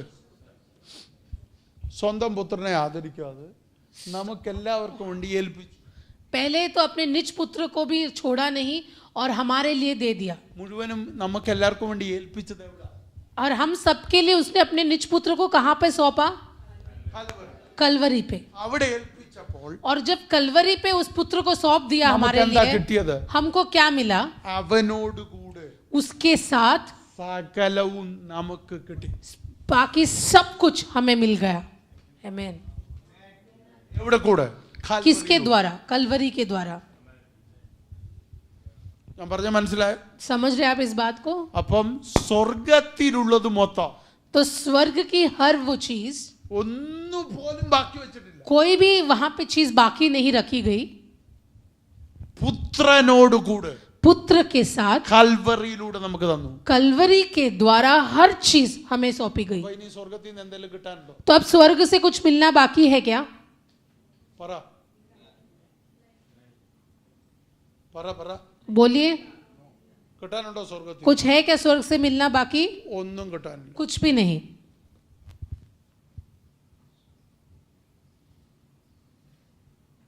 ഇനിയും പിന്നെ എവിടാ കിട്ടാനുള്ളത്? तो अब कहाँ है फिर मिलने वाली बातें? പത്രോസ് എഴുതിയേക്കുന്നിങ്ങനെ, पत्रस इस प्रकार लिखता है, നമ്മുടെ ജീവനും ഭക്തിക്കും വേണ്ടതൊക്കെയും അവൻ നമുക്ക് നൽകിയിരിക്കുന്നു. कि हमारे जीने के लिए जो भी आवश्यकता है वो सारी चीजें उसने हमें दे दी है. पत्रस का दूसरा पत्री उसका पहला अध्याय उसका 3रा आयत. क्योंकि उसकी ईश्वरीय सामर्थ्य ने सब कुछ जो जीवन और भक्ति के संबंध रखता है हमें उसी की पहचान के द्वारा दिया है, जिसने हमें अपनी ही महिमा और सद्गुण के अनुसार बुलाया था. ആമേൻ. ഇനി എന്തോ കിട്ടാനുള്ളത്? तो अब क्या बचा है मिलने के लिए? സ്വർഗത്തിലേതും കിട്ടി, स्वर्ग की भी बातें मिल गई, ജീവനും ഭക്തിക്കും വേണ്ടതും കിട്ടി. जीवन और भक्ति के लिए जो चाहिए वो भी मिल गया. എഫെസ്യ ലേഖനം എന്തോ പറഞ്ഞു? एफेसियों की पत्री क्या कहती है? 1:3 വായിച്ചു. एफेसियों की पत्री उसका पहला अध्याय उसका 3रा आयत. हमारे प्रभु यीशु मसीह के परमेश्वर और पिता का धन्यवाद हो कि उसने हमें मसीह में स्वर्गीय स्थानों में सब प्रकार की आत्मिक आशीषें दी है. കൺഫേം ആയോ? सो इससे साबित होता है ആയോ? ഇനി എന്തെങ്കിലും കിട്ടാനുണ്ടോ? अभी कुछ भी मिलना बाकी है क्या? പിന്നെ എന്തോ കർത്താവിനോട് താന്ന് പറഞ്ഞു? तो फिर हम क्या मांग रहे हैं परमेश्वर से? ഉണ്ടോ? എല്ലാവരുടെ സ്തോത്രം പോയുണ്ടോ? सबकी स्तुति चली गई है आज. ഉൽപ്പത്തി ഞങ്ങൾ ഇന്നലെ പറഞ്ഞ കാര്യം പറ, അവർക്ക് ഇച്ചിരൂടെ മനസ്സിലാവും. कल जो मैंने जिस प्रकार समझाया वही बोलता हूँ. കാരണം ഇന്നലെ അത് പറഞ്ഞപ്പോഴേ എനിക്ക് ആത്മാവിൽ തോന്നി അത് ചർച്ച പറഞ്ഞു. कल जब मैं बोल रहा था तभी मुझे महसूस हुआ कि कलीसिया में भी इसको बोलना നിങ്ങൾ है. ശ്രദ്ധിക്കണം.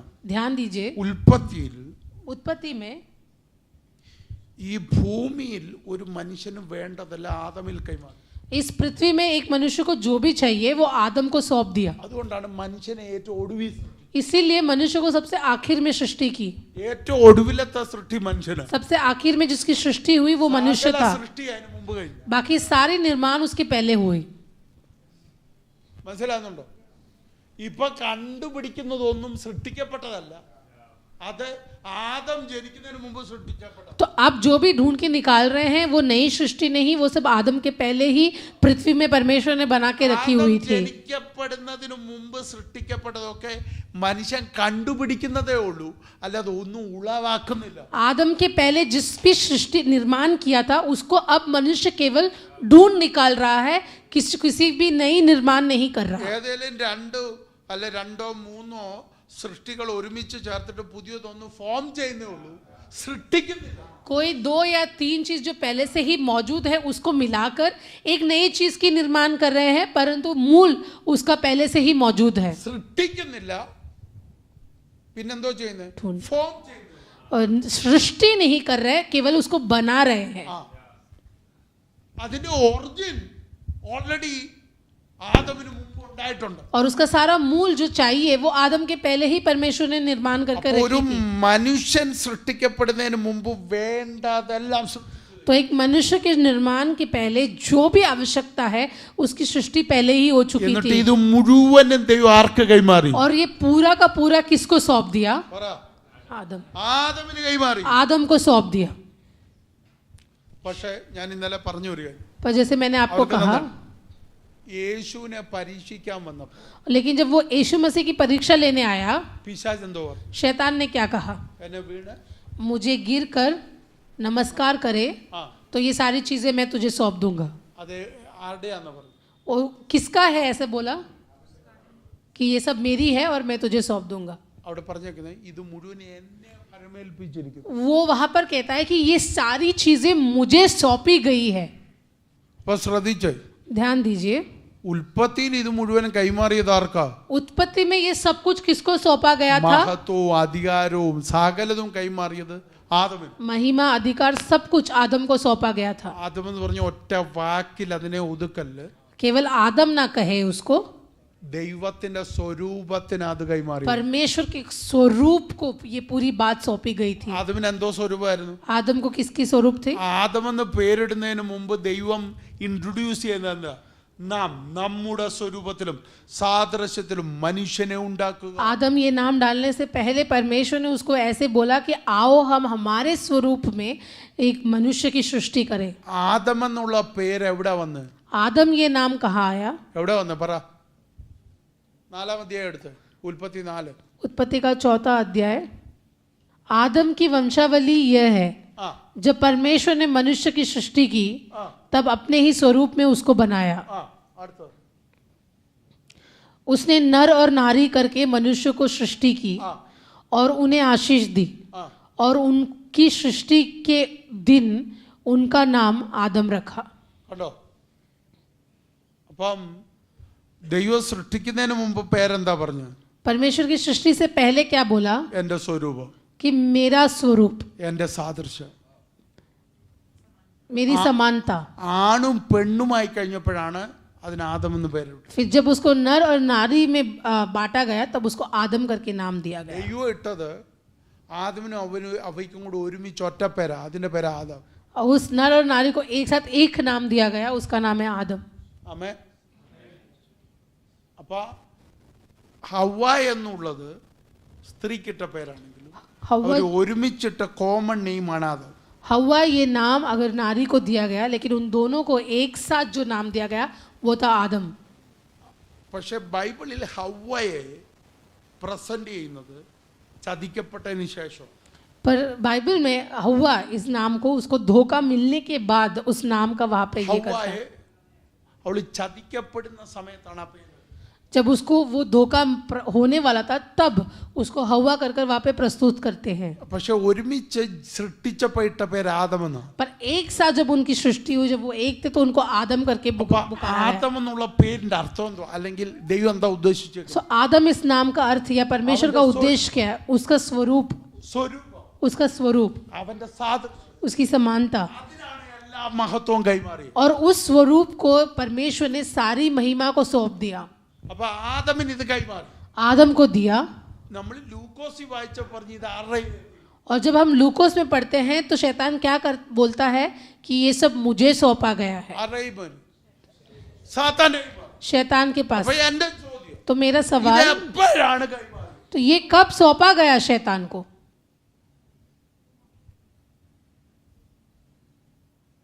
എപ്പോഴാ ഇത് കൈമാറി? ये कब सौंपा गया? ബൈബിളിൽ ഒരിടത്തും ആദം പിശാചിന്റെ കയ്യിൽ ഇത് കൈമാറിയെന്ന് എഴുതിയിട്ടില്ല. बाइबल में कहीं भी हम नहीं पढ़ सकते कि आदम ने ये सारा अधिकार शैतान को सौंप दिया. ദൈവം കൈമാറി. परमेश्वर ने भी शैतान को ये सब सौंप दिया, ऐसे भी हम नहीं देखते। പക്ഷെ പിശാച് പറയുന്നത് എന്നെ ഏൽപ്പിച്ചത്, पर शैतान बोलता है कि ये सब मुझे सौंपा गया है, യേശു എതിരും പറഞ്ഞിട്ടില്ല. और यीशु मसीह ने उसका विरोध भी नहीं किया। അത് തെറ്റാണെങ്കിൽ യേശു അന്നേരം തന്നെ പറയാലെന്ന്. अगर वो गलत था तो यीशु मसीह तभी उसको रोक देता പക്ഷെ वहां, യേശു അത് പറഞ്ഞിട്ടില്ല. पर यीशु मसीह ने उसको नहीं रोका। അപ്പൊ എങ്ങനെയോ പിശാചിന്റെ കയ്യിൽ ഇത് വന്നിട്ടുണ്ട്. तो कैसे तो ये पर उसके पास ये पूरी अधिकार पहुंच गई, ഇത് എങ്ങനെ? ये कैसे आया? മനുഷ്യൻ ദൈവത്തിന്റെ കൽപ്പന, ആദം എവിടെ വെച്ചാ കൽപ്പന ലംഘിച്ച്? आदम ने नियम को कहां पर तोड़ा? എവിടെ വെച്ചാ ലംഘിച്ചു? ഏതിന് വെച്ച്? ഏതിന് വെച്ച് എന്തെങ്കിലും കൈമാറ്റം നടന്നോ? एदन में उसने नियम को तोड़ा क्या? वहां पे कुछ भी सौंपा गया किसी ഒരു को? കൈമാറ്റവും നടന്നിട്ടില്ല. वहां पे किसी ने किसी को कुछ नहीं सौंपा। ലംഘനം നടന്നത് കറക്റ്റ്. ये बराबर है कि नियम को वहां तोड़ा गया।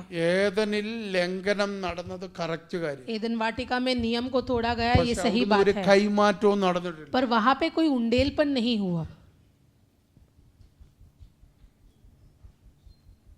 പിന്നെ എവിടാ നടന്നത്? फिर कहाँ हुआ?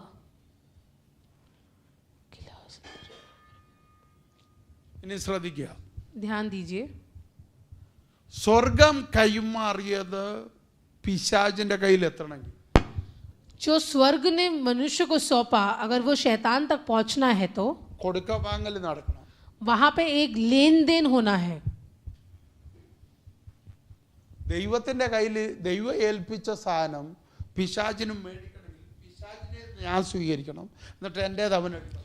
अगर परमेश्वर के द्वारा हासिल हुई चीज़ अगर शैतान तक जाना है तो मुझे वो उससे सौंपना होगा, और जो उसका है वो मुझे स्वीकार करना होगा। ഒന്നുകൂടെ ശ്രദ്ധിക്കുക. ध्यान दीजिए, എന്നിൽ പാപം ഉണ്ടായിരുന്നു. मेरे अंदर पाप था, ഞാൻ പാപിയായിരുന്നു. मैं पापी था। യേശുവിന്റെ ഭാഗ്യയാക്കിയത് അങ്ങനെ. यीशु मसीह ने मुझे अपनी संपत्ति कैसे बनाई? എനിക്ക് വേണ്ടി എന്തോ കൊടുത്തു. मेरे लिए क्या दिया उसने? യേശു ജീവൻ കൊടുത്തു, उसने अपना जीवन दिया, രക്തം കൊടുത്തു, अपना लहू बहाया, എന്നിട്ടാ തിരിച്ചു പണിതു. और मुझे वापस अपना बना लिया। അങ്ങനെയാണെങ്കിൽ अगर ऐसा है तो പിശാചിന്റെ ചരക്ക് ഞാൻ മേടിച്ചു, शैतान की चीज़ों को मैंने ले लिया, എന്റെ കയ്യിൽ കൊടുക്കാനുള്ളതെല്ലാം മഹത്വവും അധികാരവും ഉള്ളൂ. और मेरे पास केवल अधिकार और महिमा ही था। ആദമിന്റെ അതേ ഉള്ളൂ. आदम के पास केवल वही था देने के लिए। ആദമിന്റെ ഉള്ളതെല്ലാം ദൈവം കൊടുത്തതാ. आदम की संपत्ति वही है कि जो परमेश्वर ने उसको सौंपी है। ഈ ഭൂമിയിൽ കൈമാറിയതെല്ലാമേ ഉള്ളൂ ആദമിന്റെ. जो भी आदम के पास है वो वही है जो परमेश्वर ने उसको सौंपा है। മനസ്സിലാകുന്നുണ്ടോ? അപ്പം ആദമിന്റെ കയ്യിൽ ഇരിക്കുന്നത് കർത്താവ് കൈമാറിയത്. आदम के पास जो चीज है वो परमेश्वर ने उसको सौंपा, അത് പിശാചിന്റെ കയ്യിൽ പോകണമെങ്കിൽ और अगर वो चीज शैतान तक जानी है, പിശാചിന്റെ കയ്യിൽ ഇരിക്കുന്നത് എന്നിൽ വരണം. शैतान के पास जो चीज है वो मेरे पास आनी है, എങ്കിലേ എന്റേത് അങ്ങോട്ട് പോകുള്ളൂ. तो ही मेरे तरफ से चीज उसके पास ഇത് पहुंचेगी। കൊടുക്ക വാങ്ങല. एक लेन देन है, ഈ സെയിം ആണ് കാൽവറിയിലും. और कलवरी में भी यही हुआ है। നീ നിന്റെ പാപം അവന്റെ മേൽ ഇടണം. तू तेरे पाप को उसके ऊपर डालना है, അവന്റെ നീതി നമ്മുടെ മേൽ വരത്തുള്ളൂ. और उस तो ही उसका वो धार्मिकता हमारे तक पहुंचता है। ഇതാണ് ഹെവൻലി സിസ്റ്റം. इसी को स्वर्गीय संविधान कहते हैं। അവിടുന്ന് ഫ്രീ ആയിട്ടൊന്നും ഇങ്ങോട്ടും കിട്ടത്തില്ല. वहां से मुफ्त में कुछ यहाँ नहीं मिलता। എന്ന് പറഞ്ഞാൽ നീ അങ്ങോട്ട് കൊടുക്കാതെ ഒന്നും ഇങ്ങോട്ട് കിട്ടത്തില്ല. जब तक तू कुछ सौंपता नहीं तुझे वापस कुछ मिलता नहीं। രക്ഷ കിട്ടണമെങ്കിൽ നീ വിശ്വാസം കൊടുക്കണം. अगर उद्धार प्राप्त करना है तो तुझे विश्वास देना होगा। നീതി കിട്ടണമെങ്കിൽ പാപം കൊടുക്കണം. धार्मिकता मिलना है तो अपने पाप को उसको सौंपना होगा। പാപത്തിന്റെ മണ്ടയിലോട്ട് നീതി വരത്തില്ല. पाप के ऊपर धार्मिकता नहीं आएगी। ഞാൻ പറഞ്ഞ മനസ്സിലായോ? समझ रहे आप बात को? പാപത്തിനകത്തോട്ട് നീതി വരത്തില്ല. पाप के अंदर धार्मिकता नहीं आएगी। ഒന്നുകൂടെ ഞാൻ പറയുന്നു, ध्यान से सुनना, പാപത്തിനകത്തോട്ട് നീതി വരത്തില്ല. पाप के अंदर धार्मिकता नहीं आएगी। നീ പാപം അവന്റെ മേൽ ചുമത്തിയാലേ तू जब पाप अपना उसके ऊपर सौंपता है നീതി നിന്നിൽ വരത്തുള്ളൂ. उसकी धार्मिकता हमारे अंदर आती ഇതൊക്കെ है। തലയ്ക്കകത്ത് കയറണമെങ്കിൽ റോമാലേഖനം പോയി വായിക്കണം. रोमियो का किताब पढ़ेंगे तो इसको और साफ तरीके से हम समझ सकते हैं। എല്ലാ ദിവസവും ഇരുന്നുകൊണ്ട് ഇത് പ്രസംഗിക്കാനൊക്കത്തില്ല. हर दिन हम इसको प्रचार नहीं कर सकते। അതുകൊണ്ട് ഇതൊക്കെ തലയിൽ കയറ്റേണ്ട സാധനം. ये सब आप पढ़ के जरूर समझना। അപ്പൊ ശ്രദ്ധിച്ചേ, ध्यान दीजिए, എന്താ സംഭവിച്ചത്? क्या हुआ यहाँ? ലംഘനത്തിൽ പിശാചിനൊന്നും കിട്ടിയില്ല. जब नियम तोड़ा गया तब शैतान को कुछ मिला नहीं, പകരം ആദമിന് നഷ്ടം വന്നേ ഉള്ളൂ. केवल आदम को नष्ट हुआ, പിശാചിനൊന്നും കിട്ടിയില്ല. शैतान को कुछ नहीं मिला. ഏദനിൽ പിശാചിനൊന്നുമേ കിട്ടിയില്ല. एदन वाटिका के अंदर शैतान को कुछ भी प्राप्त नहीं हुआ. എന്തേലും ഒരെണ്ണം പറഞ്ഞു. वहां पे ऐसा कुछ भी लिखा नहीं है. കിട്ടിയായിരുന്നുവെങ്കിൽ अगर मिलता उसको ആദമിനെ പുറത്താക്കത്തില്ല. तो आदम को बाहर नहीं करता. രണ്ട് ദൂതനെ അവിടെ നിർത്തത്തില്ല. वहां पे 2 स्वर्ग दूतों को खड़ा नहीं करता. ഏദനിൽ പിശാചിനൊന്നും കിട്ടിയില്ല. एदन वाटिका के अंदर शैतान कुछ भी प्राप्त नहीं कर पाया പിശാചിനൊന്നും ചെയ്യിക്കാനും പറ്റിയില്ലല്ലോ. और वो कुछ करा भी नहीं पाया. പിശാച് എന്തോ ചെയ്തത്? वो वहां पे क्या किया? ഒരു ഇൻഫർമേഷൻ കൊടുത്തങ്ങോട്ട്. एदन वाटिका के अंदर शैतान ने केवल कुछ बातों को ही बोला है वहां पे. ആമേൻ. ആദമിനും ഹവ്വയ്ക്കും ഒരു ഇൻഫർമേഷൻ കൊടുത്തുള്ളൂ. उसने बस एक जानकारी हवा आदम तक पहुंचाई. ആ ഇൻഫർമേഷൻ और वो जानकारी സ്വീകരിച്ചിട്ട് ഡിസിഷൻ എടുത്തത് ആദം ഹവ്വയോ. और वो जानकारी को स्वीकार कर कर एक निश्चय, एक निर्णय आदम और हव्वा ने लिया. അവിടെ പോലും പിശാചിനൊന്നും ചെയ്യാൻ പറ്റിയില്ല. वहां भी शैतान कुछ कर नहीं पाया. അവിടെ ലംഘനം നടന്നത് ആദമിനാ. वहां पे नियम तोड़ा आदम ने. അതുകൊണ്ടല്ലേ ദൈവം ചോദിച്ചു, इसीलिए परमेश्वर ने इस प्रकार नहीं पूछा, तू कहाँ पर है? ഞാൻ നഗ്നനാകിയാൽ ഒളിച്ചിരിക്കാന്ന് പറഞ്ഞു. आदम ने कहा, क्योंकि मैं नग्न हूँ, मैं छुप कर बैठा हूँ. പിന്നെന്താ പറഞ്ഞു? फिर क्या बोला? നിന്നോട് നഗ്നനാന്ന് ആര് പറഞ്ഞു? परमेश्वर ने उससे पूछा कि तुझे किसने कहा कि तू नग्न है? അത് കർത്താവിന് അറിയേണ്ടത് അതാണ്. परमेश्वर को वही जानना है. മറ്റൊരാളുടെ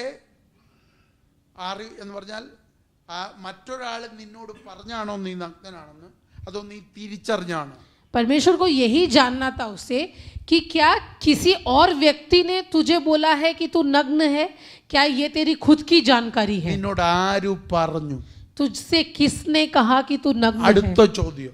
अगला सवाल, ഞാൻ നിന്നോട് തിന്നരുതെന്ന് പറഞ്ഞ വൃക്ഷത്തിന്റെ ഫലം നീ തിന്നുവോ? जिस वृक्ष का फल खाने को मैंने तुझे मना किया था, क्या तूने उसका फल खाया?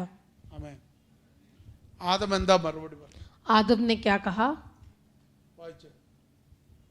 आदम ने कहा, जिस स्त्री को तूने मेरे संग रहने को दिया है, उसी ने उस वृक्ष का फल मुझे दिया और मैंने खाया. എന്താ പറഞ്ഞേ? जिस स्त्री को तूने मेरे संग रहने के लिए दिया അതൊരു വലിയ है, സബ്ജക്റ്റാ, ഞാൻ അത് തോടുന്നില്ല. നമ്മുടെ വിഷയം ഇന്ന് അതല്ല. उसी ने उस वृक्ष के फल मुझे दिया और मैंने खाया. അപ്പൊ സ്ത്രീ എന്താ പറഞ്ഞു? तब यहोवा परमेश्वर ने स्त्री से कहा, तूने यह क्या किया है? स्त्री ने कहा, सर्प ने मुझे बहका दिया, तब मैंने खाया. എന്താ പറഞ്ഞേ? പാമ്പ് എന്നെ വഞ്ചിച്ചു, बोलते सर्प ने मुझे बहका दिया या मुझे धोखा दिया എന്നിട്ട് ഞാൻ തിന്നാ പറഞ്ഞു. और मैंने खाया. സർപ്പം എന്നെ നിർബന്ധിച്ചു, സർപ്പം എന്നെ കൊണ്ട് ചെയ്യിച്ചു എന്നല്ല പറഞ്ഞു. स्त्री ने ऐसे नहीं कहा कि सांप ने मुझे करवाया या मैं दबाव डाला. ഈ വിഷയത്തിൽ സംഭവിച്ചത് ഞാൻ വഞ്ചിക്കപ്പെട്ടു പോയി. इसमें बस यही हुआ है कि मुझे धोखा मिल गया. ആ വഞ്ചനയ്ക്ക് ഞാനാ കീഴ്പ്പടക്കി. उस धोखे के अधीन में मैं आ गई. ചെയ്തത് ഞാനാ. मैंने किया. ഐഡിയ മാത്രമേ ഉള്ളൂ അവന്റെ. केवल योजना उसकी थी. എനിക്ക് വേണേ ഉപേക്ഷിക്കായിരുന്നു. मैं उसका तिरस्कार कर सकती थी, പക്ഷെ ഇത് എന്റെ തീരുമാനമായിരുന്നു. लेकिन ये मेरा फैसला ഞാൻ था. വഞ്ചിക്കപ്പെട്ടു പോയി. मैंने धोखा खा गई. അപ്പൊ ഇവിടെ ഒരു കൊടുക്കവാങ്ങലൊന്നും എവിടെ നടന്നിട്ടില്ല, ഏദനി നടന്നിട്ടില്ല. तो एदन में लेन देन नहीं हुआ. പിന്നെ അവിടെ തെറ്റിയത് ദൈവവും ഇവരും തമ്മിലുള്ള കരാറാ തെറ്റി. पर वहां पे परमेश्वर और उनके बीच में जो करार था അവിടെ वो टूट गया. നഷ്ടമായത് ദൈവം കൊടുത്തത്. और वहां पे वो नष्ट हुआ जो परमेश्वर ने उन्हें सौंपा. അത് മാത്രമേ നഷ്ടമായിട്ടുള്ളൂ. केवल वही वहां पे नष्ट हुआ. പിന്നെ എങ്ങനെ ഈ പിശാചിന്റെ കൈ വന്നത്? फिर ये शैतान के पास कैसे आया? ലംഘനമല്ല പിശാചിന്റെ ആയുധം. ये नियम अपराध नहीं है शैतान का हथियार. ഞാൻ പറഞ്ഞ മനസ്സിലായോ? ലംഘനമല്ല പിശാചിന്റെ ആയുധം. अपराध नहीं है शैतान का हथियार. ലംഘനം നടത്താനുള്ള ഐഡിയയാണ് പിശാചിന്റെ ആയുധം. शैतान का हथियार ये है कि वो आपसे अपराध करवाए, उसके लिए केवल कुछ जानकारियां डाल दे. നീ ലംഘിച്ച अगर तुझसे अपराध होता है, ഈസി ആയിട്ട് തിരിച്ച് അതിൽ കേറി വരാൻ നിനക്ക് പറ്റുമെന്ന് പിശാചിനറിയാം. शैतान जानता है कि अगर तुझसे अपराध हो जाए तो तू उसको बदल कर वापस नए एक जीवन जी सकता है. ये शैतान जानता है. ഞാൻ ഈ പറഞ്ഞ മനസ്സിലാവുന്നുണ്ടോ? ഒന്നുകൂടെ പറയാം. एक और बार कहता हूँ, ദൈവത്തിന്റെ കൽപ്പന നീ ലംഘിച്ച, परमेश्वर के नियम को अगर तू तोड़े, കർത്താവ് ഉള്ളിടത്തോളം കാലം നിനക്ക് തിരിച്ചു വരൂല. जब तक परमेश्वर है तब तक तेरे वापस आने की संभावना है. അതാണ് ഉൽപ്പത്തി തന്നെ തെളിയിച്ചത്. वो उत्पत्ति में ही परमेश्वर ने साबित कर दिया. തോട്ടത്തിൽ നിന്ന് പുറത്താക്കിനെ നമുക്കറിയൂ. हम केवल इतना ही जानते हैं कि वाटिका से उन्हें बाहर कर दिया. തോട്ടത്തിൽ നിന്ന് പുറത്താക്കി എന്ന് പറഞ്ഞത് എന്റെ ദൈവത്തെ താഴ്ത്തിക്കട്ടല്ലേ. और उनको वाटिका से बाहर कर दिया ये बोलकर परमेश्वर का तिरस्कार ना എന്റെ करें. ദൈവം തോട്ടത്തിന് പുറത്താക്കിയിട്ട് ഉത്തരവാദിത്വം ഏൽപ്പിച്ചവനാ എന്റെ ദൈവം. पर वो वाटिका के बाहर कर कर उनको जिम्मेदारी सौंपने वाला था मेरा ये ना परमेश्वर. और ऐसे कहता है, എടുത്ത നിലത്ത് അവനെ വേല ചെയ്യാൻ ഇവിടെ ആക്കി. उसको जिस जमीन से उठाया उस जमीन पर काम करने के लिए उसे सौंपा गया. മൂന്നാമത്തെ അവസാന വാക്യം നിങ്ങളത് വായിച്ചു നോക്ക്. आप उसको पढ़िए और आप समझिए. इसलिए ദൈവം അത്രയ്ക്ക് സ്നേഹവാനാ. इसलिए आदम ഒരു മിനിറ്റ് പോരെ. നമ്മുടെ ദൈവം അത്രയ്ക്ക് സ്നേഹവാനാ. हमारा परमेश्वर उतना प्रेमी परमेश्वर है. കാൽവറിയിൽ അല്ല സ്നേഹം വെളിപ്പെടുത്തിയത്. उसने कलवरी में प्रायर ഉൽപ്പത്തിയിലെ അവൻ അഗാപ്പയാ. केवल कालवरी में नहीं, उत्पत्ति से ही वो अगापे है उसने साबित ആ कर दिया. അഗാപ്പയുടെ മനുഷ്യരൂപമായ യേശു. और उस अगापे का मनुष्य का रूप है यीशु मसीह. इसलिए यहोवा परमेश्वर ने उसको आदम उस एदन की वाटिका में से निकाल दिया कि वह उस भूमि पर खेती करे जिसमें से वह बनाया गया था. ആമേൻ. ദൈവം അകത്തു കൊടുത്ത ഉത്തരവാദിത്വത്തിൽ അവൻ തോറ്റപ്പോൾ जब अंदर जो जिम्मेदारी दी उस जिम्मेदारी में जब वो हार गया, പുറത്തിറക്കി കളയല്ല. उसको बाहर फेंक नहीं दिया, പുറത്തിറക്കി അവനെ കൊണ്ട് പറ്റുന്ന മറ്റൊരു ഉത്തരവാദിത്വം കൊടുത്തു. बाहर निकालकर वहां पे वो जो काम कर सकता था वो जिम्मेदारी उसको सौंपी. അതിന്റെ അർത്ഥം എന്താ? उसका क्या मतलब है? തിരിച്ച് നിനക്ക് ആ കൽപ്പനയിലേക്ക് വരാനുള്ള ഒരു വഴി ദൈവം തുറക്കുക. वापस आदम उस नियम के अंदर आ जाए उसका एक मार्ग परमेश्वर वहां तैयार रख रहा ആ है. മനുഷ്യൻ എനിക്ക് തള്ളിക്കളയാനുള്ള എന്റെ സൃഷ്ടിയല്ല. तिरस्कार करने के लिए बनाई हुई सृष्टि नहीं है मनुष्य. മനുഷ്യൻ തെറ്റുപറ്റിയത് കൊണ്ട് എനിക്ക് ഒഴിവാക്കാനുള്ള സൃഷ്ടിയല്ല. मनुष्य एक ऐसी सृष्टि नहीं जिसका मैं तिरस्कार कर दूं क्योंकि उसने गलत कर दिया. തെറ്റുപറ്റിയ ഞാൻ നിന്നെ ഒഴിവാക്കും. अगर गलत थी तूने की तो मैं तुझे बाहर कर दूंगा. നീ തെറ്റിയ നിന്നെ ഞാൻ വെട്ടിക്കളയും. स्वर्गदूत अगर तूने गलती की तो तुझे काट कर फेंक പക്ഷെ दूंगा. മനുഷ്യൻ തെറ്റിയ ഞാൻ തള്ളിക്കളയത്തില്ല. पर मनुष्य की गलती में मैं उसको तिरस्कार नहीं करता. मैं उसको वापस अपने पास लेकर आता हूं. मैं उसको दोबारा आने का मौका देता हूं. വീണ്ടെടുപ്പുകാരൻ. क्योंकि मेरा नाम उद्धार करता है. എന്റെ പേര് റെഡീമർ. मेरा नाम उद्धार करता എന്റെ है. പേര് റെഡീമർ. मेरा नाम उद्धार करता है. शबारबालाबा रेखामानादरगसी उड़ाबारबालाबा शिखारबालाबारबा. പിശാചിന് വിട്ടുകൊടുത്തില്ല. शैतान को नहीं सौंपा പകരം ഒരു ടെറിറ്ററി ഉണ്ടാക്കി. लेकिन एक सीमा को അവിടെ बनाया അവനെ കൃഷി ചെയ്യാനാക്കി. और उस सीमा के अंदर खेती करने के लिए उसको रखा. പക്ഷെ ആദമിന് എന്താ പറ്റിയെന്നറിയോ? पर आदम से गलती हो गई. തിരിച്ചു കയറാൻ ശ്രമിച്ചില്ല. वो दोबारा आने की कोशिश नहीं किया उसने. ഒറ്റ ലംഘനത്തെ തിരിച്ചു കയറി ദൈവത്തിന്റെ പ്രിയനാകാൻ സാധ്യതയുള്ളിടത്ത് एक ही नियम को तोड़कर उसको दोबारा बांधकर परमेश्वर का प्रिय बनने की जब संभावना थी അവൻ അത് ഉപയോഗിച്ചില്ല. उसने उसका फायदा नहीं उठाया. അവനെ കുറിച്ച് എഴുതാൻ പഴയ നിയമത്തിലൊന്നും ഒരു നല്ല കാര്യം അവൻ ചെയ്തില്ല. उसके बारे में बाइबल में लिखे ऐसा कोई कार्य उसने नहीं किया. ആദമിനെ കുറിച്ച് എഴുതാൻ ദൈവത്തിനൊന്നുമില്ല. आदम के बारे में लिखने के लिए परमेश्वर के पास कुछ भी नहीं. കയ്യിനെ ജനിപ്പിച്ചു. एक काइन का जन्म അതാ അവിടെ എഴുതാനുള്ളത്. केवल वही ഒരു लिखना था. ശേത്തിനെ ജനിപ്പിച്ചു. एक शेत को जन्म दिया, ഒരു ഹാബേലിനെ ജനിപ്പിച്ചു. एक हाबेल को जन्म दिया. ഇതൊക്കെ എഴുതാനുള്ളൂ. केवल उतना ही है लिखने के लिए. പക്ഷെ ഇവനെ കുറിച്ച് പൗലോസ് വെളിപ്പാടിൽ എഴുതി. पर पौलुस ने इसके बारे में प्रकटीकरण में लिखा. ഏകന്റെ ലംഘനം കൊണ്ടൊന്ന് അവസാനിപ്പിക്കേണ്ടതാ. केवल इतना काफी था कि लिखे कि एक व्यक्ति ने अपराध किया. പക്ഷെ എന്തോ എഴുതിയെന്നറിയോ? पर पौलुस ने क्या लिखा जानते हो? ഏകന്റെ ലംഘനം അടുത്തത് ഏകന്റെ പാപമാക്കി. कि एक के अपराध को एक का पाप बना दिया, പിന്നെ ഏകന്റെ മരണമാക്കി, फिर एक का मृत्यु बना दिया ഏകന്റെ ശിക്ഷാവിധി. और एक का दंड बना दिया. എന്താ പറ്റിയേ? और फिर क्या हुआ? ഇവന്റെ ലംഘനം इसका अपराध, ഇവനെ കൊണ്ട് പാപം ചെയ്യിപ്പിക്കാൻ തുടങ്ങി. इसका अपराध इससे पाप करवाने लग गया പാപം ഇവനെ മരണത്തിലെത്തിച്ചു. और वही पाप उसको मृत्यु तक पहुंचा दिया, ഇവനെ ശിക്ഷാവിധിയിലെത്തിച്ചു. वही मृत्यु उसे दंड तक पहुंचा दिया. ഇനി എന്റെ ചോദ്യം, अब मेरा सवाल, പാപം ആരുടെ ചരക്കാ? पाप किसकी संपत्ति है? പറ, ആരുടെയാ? किसकी संपत्ति है? പിശാചിന്റെ. शैतान की. അപ്പം പിശാചിന്റെ പാപം ഇവൻ ഇങ്ങോട്ട് സ്വീകരിച്ചു. शैतान की जो संपत्ति है पाप, वो आदम ने स्वीकार किया. പിടികിട്ടുന്നുണ്ടോ? ഇവൻ പാപം ചെയ്തപ്പോൾ, जब इसने पाप किया, പിശാചു പറഞ്ഞ പാപം ഇവൻ ചെയ്യാൻ വിട്ടുകൊടുത്തപ്പോൾ, जब शैतान के द्वारा शैतान ने जो प्रेरित किया वो पापों के लिए, उसने जब अपने आप को समर्पित किया, പിശാചിന്റെ ചരക്ക് ഇവനിൽ വന്നു. शैतान की वो संपत्ति इसके अंदर आ गई ഇവനിൽ ഉണ്ടായിരുന്ന എങ്ങോട്ട് പോയി? और इसके अंदर की जो संपत्ति है वो कहाँ चली गई? എങ്ങോട്ട് പോയി? किसके पास चली गई? शैतान के पास. സാത്താനിൽ പോയി. ഉൽപ്പത്തിയിൽ ഇവൻ ആരുടെ മോനാ? ദൈവത്തിന്റെ മകൻ. उत्पत्ति में ये परमेश्वर का बेटा था. ആണോ? ആദം ലേഖനത്തിലെത്തിയപ്പോഴേക്കും എന്തുവാ? പാപികളുടെ അപ്പൻ. पर जब पत्रियों में लिखा गया तो आदम के बारे में लिखा कि पापियों का पिता. സകല പാപികളുടെയും അപ്പനായിട്ട് ആര് മാറി? सारे पापियों का पिता बन गया आदम. അപ്പൊ സകല പാപത്തിന്റെയും തുടക്കമാരി. तो सारे पाप की शुरुआत किसके अंदर हुई?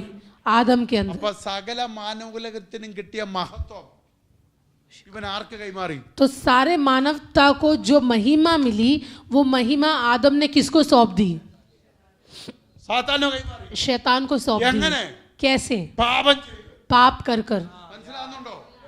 അവൻ പാപം ചെയ്തപ്പോൾ നമ്മുടെ അവകാശം അവൻ കൈമാറി. और जब वो पाप कर रहा था तो हमारे अधिकारों को लेकर उसने सौंप दिया, നമ്മുടെ മഹത്വം അവൻ കൈമാറി. हमारे महिमा को सौंप दिया. എത്ര പേർക്ക് മനസ്സിലാകുന്നുണ്ട്? कितने लोग समझ रहे इस അപ്പൊ बात നീ को? പാപം ചെയ്യുമ്പോ तो जब तू पाप नहीं करता और है, तू समझ ले, അടുത്ത ജനറേഷന്റെ മഹത്വമാണ്, तू अगले पीढ़ी का महिमा शैतान को सौंप रहा है. അടുത്ത ജനറേഷന്റെ അധികാരമാണ് अगली पीढ़ी का अधिकार तू शैतान को सौंप रहा है. जब तू पाप करता है तो तू अगली पीढ़ी की महिमा, अगली पीढ़ी की अधिकार को शैतान को सौंप देता है. മനസ്സിലാകുന്നുണ്ടോ? आमीन. ഇപ്പൊ എന്താ പല പാപങ്ങളെയും ജയിക്കാൻ സ്ട്രഗിൾ ചെയ്യുന്നെന്ന് മനസ്സിലായോ? आप समझे कि अभी कितने पापों के ऊपर जीत हासिल करने के लिए आप इतना परेशान പല हो रहे हैं? പാപ സ്വഭാവം എത്ര ശ്രമിച്ചിട്ടും എന്താ കീഴടക്കാൻ പറ്റാത്തതെന്ന് മനസ്സിലായോ? कितने आपके पाप स्वभाव आप उसके ऊपर जीत हासिल नहीं कर पा रहे हो, उसका कारण നമ്മുടെ समझ में आया? പിതാക്കന്മാർ, हमारे पिता, നമ്മുടെ പിതാക്കന്മാർ हमारे पिता पूर्वज, അവരെന്ത് ചെയ്തു? उन्होंने क्या किया? അവരുടെ മേലുണ്ടായിരുന്ന അധികാരവും മഹത്വവും എല്ലാം പാപം ചെയ്തു പിശാചിന് കൈമാറി. उनके ऊपर जो महिमा थी, जो अधिकार थे, वो पाप कर कर शैतान को सौंप दिया. നമ്മൾ യേശുവിനോട് എന്തിനാ അടുക്കുന്നത്? और हम यीशु मसीह के पास क्यों आ रहे हैं? തിരിച്ചു പിടിച്ച ഒരുവനുണ്ട്. क्योंकि एक ऐसा व्यक्ति है जिसने उसको दोबारा हासिल किया അത് है. തിരിച്ചു പിടിച്ചവന്റെ പേരാ കർത്താവായ യേശു ക്രിസ്തു. जिसने उसे दोबारा हासिल किया है उसका नाम यीशु നീ मसीह है. അവനുമായിട്ട് ചേരുമ്പോൾ और जब उससे तू जुड़ता है നിന്റെ കയ്യിലെത്തു. वो वापस तेरे पास आता है. നിന്റെ കയ്യിൽ എന്തിനാ തരുന്നേ? वो तेरे पास क्यों उसको ഈ देता है? അധികാരം, ये ഈ अधिकार, മഹത്വം, ये महिमा, ഈ ബലം, ये ताकत, ഈ നന്മ, ये ഈ आशीष, വാഗ്ദത്തം ये वायदे അടുത്ത തലമുറയ്ക്ക് കൈമാറാം. तू अगले पीढ़ी को दे ले. इसलिए അടുത്ത തലമുറയ്ക്ക് നീ പിശാചിന്റെ ചരക്ക് കൈമാറല്ലേ? अगले पीढ़ी को तू शैतान की संपत्ति को ना सौंपे. ദൈവത്തിന്റെ സ്വത്ത് നീ കൈമാറ. अगली पीढ़ी को तू परमेश्वर की संपत्ति को ദൈവം നിനക്ക് सौंपे. കൈമാറിയ മഹത്വം കൈമാറ. परमेश्वर ने तुझे जो महिमा दिया है वो तू अगली पीढ़ी ദൈവം को നിനക്ക് सौंपे. കൈമാറിയ അധികാരം കൈമാറ. परमेश्वर ने जो अधिकार दिया है उसको तू सौंपे अगली पीढ़ी को. शबा रगस्सी मानद रगस्सी रगल खौडबर നിന്റെ കുറച്ച് സ്വഭാവങ്ങളും तेरे स्वभाव, നിന്റെ കുറച്ച് മൊശടൻ സ്വഭാവങ്ങളും तेरे जो जिद है, നിന്റെ കുറച്ച് ദേഷ്യങ്ങളും तेरे, കോപങ്ങളും तेरे जो ये गुस्सा होने का स्वभाव है, അത് വലിയ ക്രെഡിറ്റോടെ കൊണ്ടു നടക്കുന്നത്. तुझे लगता है कि वो बहुत बड़ी बात है. അത് പിശാചിനെ നീ വലിച്ചു കയറ്റുക. वो तो शैतान को देने वाला न्योता है. അതെന്റെ അപ്പന്റെ നേച്ചർ അല്ല. वो मेरे पिता का स्वभाव नहीं അതെന്റെ है. അപ്പന്റെ മഹത്വത്തിന്റെ നേച്ചർ वो അല്ല. मेरे पिता के महिमा का स्वभाव नहीं എന്റെ है. അപ്പന്റെ അധികാരത്തിന്റെ നേച്ചർ അല്ല. वो मेरे पिता के अधिकार का स्वभाव नहीं है. നിന്നെ നോക്കിട്ട് പിശാച് ഒരിക്കലും പറയല്ലേ तुझे देखकर शैतान कभी ऐसे ना कहे എല്ലാം എന്നെ ഏൽപ്പിച്ചേക്കോ. कि इसने सब कुछ मुझे सौंप दिया है. യേശുവിനെ നോക്കി എന്താ പറയാൻ കാരണം? यीशु को देखकर क्यों कह रहा है?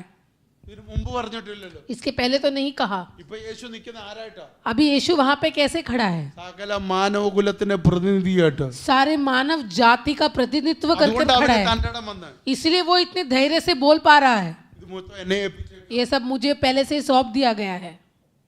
പക്ഷേ സകല അധികാരത്തോടും കൂടെ കർത്താവ് കല്ലറയ്ക്കകത്തൊന്ന് ചെന്നു. കല്ലറയ്ക്കകത്തൊന്ന് പാതാളത്തിൽ. पर ये सारे अधिकार के साथ उस कब्र से परमेश्वर पाताल गया. അപ്പൊ മനുഷ്യനായിട്ടല്ല, तब वो मनुष्य रूप में नहीं गया, പൂർണ്ണ ദൈവമായിട്ട് पूरा परमेश्वर की पूर्णता में गया പാതാളത്തിൽ അവന്റെ നെറുകയിൽ ചെന്നു. और पाताल में उसके स्थान पर पहुंच गया. വെക്കടാന്ന് പറഞ്ഞപ്പോ और जब बोला कि हथियार को रख, അന്നേരം അവൻ പറഞ്ഞില്ലല്ലോ അല്ല എന്റെ ആണെന്ന്. तब तो उसने नहीं कहा कि ये सब मेरा है. ആമേൻ. शाबारा बाबा बाबा. और वही यीशु मेरे अंदर है. തല കുനിച്ച് നിന്ന യേശു അല്ല, सर झुकाने वाला यीशु मसीह അടി नहीं, കൊണ്ടവനല്ല, मार खाने वाला यीशु मसीह नहीं. നിന്റെ നെറുകയിൽ വന്ന് तो पाताल में उसकी जगह पर നിനക്ക് पहुंच के വാതുറക്കാൻ കഴിയാതെ शैतान का मुंह बंद कर कर, പിശാച് നിന്നെ കീഴടക്കിയവൻ शैतान तेरे ऊपर जिसने कब्जा അവനാണ് किया, എന്റെ അകത്ത്. और वही है मेरे अंदर. राखा मनस्यादर उराखा बाला बारा यांदरा सिया बाबा रामा यांदरा का सिखारा बाबा रिबारा शाखारा बाबा बाबा सिया मनादरा का सियाला बारा बाबा खादला रबा शामदरे सिया का बाबा रमानदरा का सियाला बाबा നീ മഹത്വം लामा കളയല്ലേ, मामा तू तेरे महिमा को नष्ट मत നീ कर, അധികാരം കളയല്ലേ, तू तेरे अधिकार को നീ नष्ट मत വാഗ്ദത്തം कर, നഷ്ടപ്പെടുത്തരുത്. तू अपने वायदे को नष्ट मत ഈ कर. പിശാചിനോട് ഇന്ന് പ്രഖ്യാപിക്ക, तू शैतान से घोषणा कर, പാപത്തിന് എന്നെ കിട്ടത്തില്ല, पाप के लिए मैं समर्पित नहीं हूँ. തന്ത്രത്തിന് എന്നെ കിട്ടത്തില്ല, बखशादला നിന്റെ बाबा. തന്ത്രത്തിന് എന്നെ കിട്ടത്തില്ല, तेरे तंत्रों के लिए मैं मौजूद നിന്റെ नहीं, ചതിക്ക് എന്നെ കിട്ടത്തില്ല. तेरे धोखे के लिए मैं കാരണം उपलब्ध ഞാൻ नहीं, മഹത്വം ചുമക്കുന്നവനാ, क्योंकि मैं महिमा को लेकर ഞാൻ चलने वाला അധികാരം हूँ, ചുമക്കുന്നവനാ, मैं अधिकार को लेकर चलने वाला हूँ, വാഗ്ദത്തം ചുമക്കുന്നവനാ, मैं वायदे को लेकर चलने ഞാൻ वाला हूँ, സ്വർഗ്ഗത്തെ ചുമക്കുന്നവനാ, मैं स्वर्ग को लेकर चलने ഞാൻ वाला हूँ, നിത്യതയെ ചുമക്കുന്നവനാ, मैं अनंत जीवन को लेकर चलने वाला हूँ, ഞാൻ നിത്യജീവനെ ചുമക്കുന്നവനാ, मैं अनंत जीवन को लेकर चलने ഞാൻ वाला व्यक्ति हूँ. സ്വർഗ്ഗത്തിന്റെ വക്താവാ, मैं स्वर्ग का प्रतिनिधित्व ഞാൻ हूँ, പിതാവിന്റെ വക്താവാ. मैं पिता का प्रतिनिधित्व हूँ. आमेन. हालेलुया. लबा खरबा शामदरसिया उरखमना दरगसिया लबा बाबा रगादल रबा रिमाना दरग शामदरसिया रबा अर्खदर बलबा उड़ी बिया. സ്വർഗ്ഗവും ഭൂമിയും കൂടെ കൂട്ടിമുട്ടുന്ന സ്ഥലം കൽവരി. स्वर्ग और पृथ्वी इकट्ठा होने वाली जगह है कलवरी. സ്വർഗത്തിലേത് മുഴുവനും ഭൂമിയിലേത് മൊത്തം കൂടെ ഒരുമിച്ച് ഒരു വ്യക്തിയിലേക്ക് കൈമാറുന്ന സ്ഥലം കൽവരി. स्वर्ग की पूरी संपत्ति, पृथ्वी का पूरा अधिकार एक साथ एक मनुष्य को सौंपने वाली जगह है कलवरी. നമ്മുടെ മുഴുവൻ ജയവും കൽവരി, हमारा सारा जय है उस कलवरी में. നമ്മുടെ സ്റ്റാൻഡേർഡ് കൽവരി, हमारा स्तर कलवरी है. നമ്മുടെ തല ഉയർന്ന സ്ഥലം കൽവരി, हमारे सर को ऊंचा उठाया गया कलवरी पर. അഡ്രസ് മാറിയ സ്ഥലം കൽവരി, हमारा जो पता है उसको बदल दिया कलवरी സ്വർഗീയ ने. കുടുംബത്തിൽ കയറിയ സ്ഥലം കൽവരി, स्वर्गीय परिवार का हिस्सा बना दिया कलवरी ने. വാഗ്ദത്തത്തിൽ കയറിയ സ്ഥലം കൽവരി. वायदे में प्रवेश करवाया इस कलवरी ने.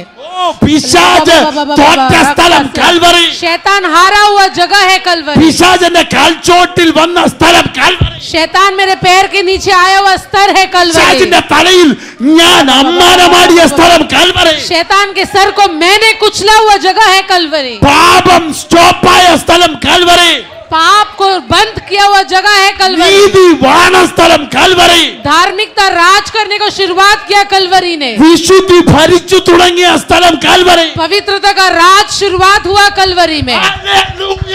हालेलुया हालेलुया रबला रबा शकर बाबा बाबा उरमना दरगसिया लबा बाबा अर्खदल रबा उड़िया अंदरगसिया ಶಮಾನದ ರಗಸ್ಯಾಲ ಬಾಬಾ ಬಾಬಾ ಅರ್ಬಲ ವರಬ ಶಿಖಾರದ ರಗಸ್ಯಾರಬ रिगादल रबल बाउडी अंदर रगस्याल बाबा ഞാൻ बाबा തോൽക്കാൻ തയ്യാറല്ല, मैं हारने के लिए तैयार नहीं, കീഴടങ്ങാൻ തയ്യാറല്ല, मैं आधीन में आने के लिए तैयार പിശാചെ नहीं, ഞാൻ ഒതുങ്ങാൻ തയ്യാറല്ല. शैतान में दबने के लिए तैयार नहीं, ഞാൻ ജയാളിയാ, मैं जयवंत हूँ, ഞാൻ ജയിച്ചുകൊണ്ടേയിരിക്കും. मैं जीतूंगा, എന്റെ ലൈഫ് ജയമാ. मेरा जीवन जय के लिए बना है, ജയിക്കാൻ വേണ്ടി ജനിച്ചവനാ, मैं जीतने के लिए पैदा हुआ हुआ हूँ। ജയം എന്തെന്ന് തെളിയിക്കാൻ ജനിച്ചവനാ. जय क्या होता है वो साबित करने के लिए मेरा जन्म हुआ തൊടാൻ है। കിട്ടത്തില്ല. तू नहीं छू सकता मुझे, മഹത്വമായ എന്നിൽ मैं महिमा है मेरे अंदर, അധികാരമാ, अधिकार है मेरे अंदर, സ്വർഗീയ വാഴ്ചയാ. स्वर्गीय वायदे है मेरे अंदर। शमा लखासिया दरबा उरबा लबा रखासा दरबा ओडिया अरबलबा शिखरबा रगदिया अंदर आसिया एलमा खाउडी बिरिया बाबा बाबा। परमेश्वर से बात करें, പ്രതികരിച്ചോട്ടെ. परमेश्वर को जवाब दे, ദൈവത്തോട് പ്രതികരിച്ചോട്ടെ. परमेश्वर से बात करें। ഇത് നിന്റെ സമയമാ. ये तेरा समय है, നീ ജയിച്ച് കയറുന്ന ये സമയം. जय पाकर आप आगे बढ़ने का समय, തിരിച്ചെഴുതുന്ന പകലായത്. बहुत सारे चीजों को बदलने का समय, പലതിനും ഫുൾ സ്റ്റോപ്പ് ഇടുന്ന बहुत പകലായത്. सारे चीजों को फुल स्टॉप डालने वाला सवेरे, നിന്റെ ജയത്തിന്റെ കൊടി പാറിക്കുന്ന പകലായത്. तेरे जय का झंडा लहराने वाला समय है ये। मना खसियाला बाबा बाबा उड़बा रखासियाला बा लमाना दरगा सियाला बा खौडबा रसिया रेबे अरखाना सियारा बलबा वम खलरगा शमदले जियारगा सिया अरबला बौरखा मनसिया रबा ये लेखे सो थोरोबो रखल खौडबा रबासिया ആരും മൗനമായിരിക്കല്ലേ? सियारा बाबा ആരും മൗനമായിരിക്കല്ലേ? शांत ना बैठे, ഇതൊരു പ്രത്യേക ഡേയാ, एक खास दिन है, ഒരു പ്രത്യേക സമയമായത്. एक खास समय है, പുറത്തു വരുന്ന പകൽ. तू बाहर आने वाला समय, ഇതുവരെ ഒളിച്ചു വെച്ചേക്കുമായിരുന്നു. वो तुझे छुपाया गया था, കർത്താവ് ഇന്ന് നിന്നെ പുറത്തെടുക്കുക. परमेश्वर तुझे बाहर निकाल रहा നിന്നെ है, ദൈവത്തിന് ജയാളിയാക്കി നിർത്തി കാണിക്കണം. परमेश्वर तुझे जयवंत बनाना ഒരു चाहता है। ജയാളിയാ, तू एक जयवंत है, തോറ്റവനല്ല. तू हारा हुआ व्यक्ति नहीं। തോൽവികൾ ഇന്ന് ക്ലോസ് तेरे हारने वाले उस चरित्र को आज हम बंद कर दे, ദൈവം ക്ലോസ് उस चैप्टर को परमेश्वर बंद कर रहा है। കാൽവറിയിലൂടെ वो परमेश्वर ने कलवरी के द्वारा महिमा दिया हुआ, അധികാരം കൈമാറുക, अधिकार दिया हुआ, വാഗ്ദത്തം കൈമാറുക, वायदे को उंडेल रहा है, രക്ഷകൾ നിനക്ക് കൈമാറുക. अधिकार उंडेल रहा है, രാജകീയ അധികാരം और राज्य की अधिकार നിനക്ക് കൈമാറുക. वो तुझे उंडेल रहा है परमेश्वर। रबा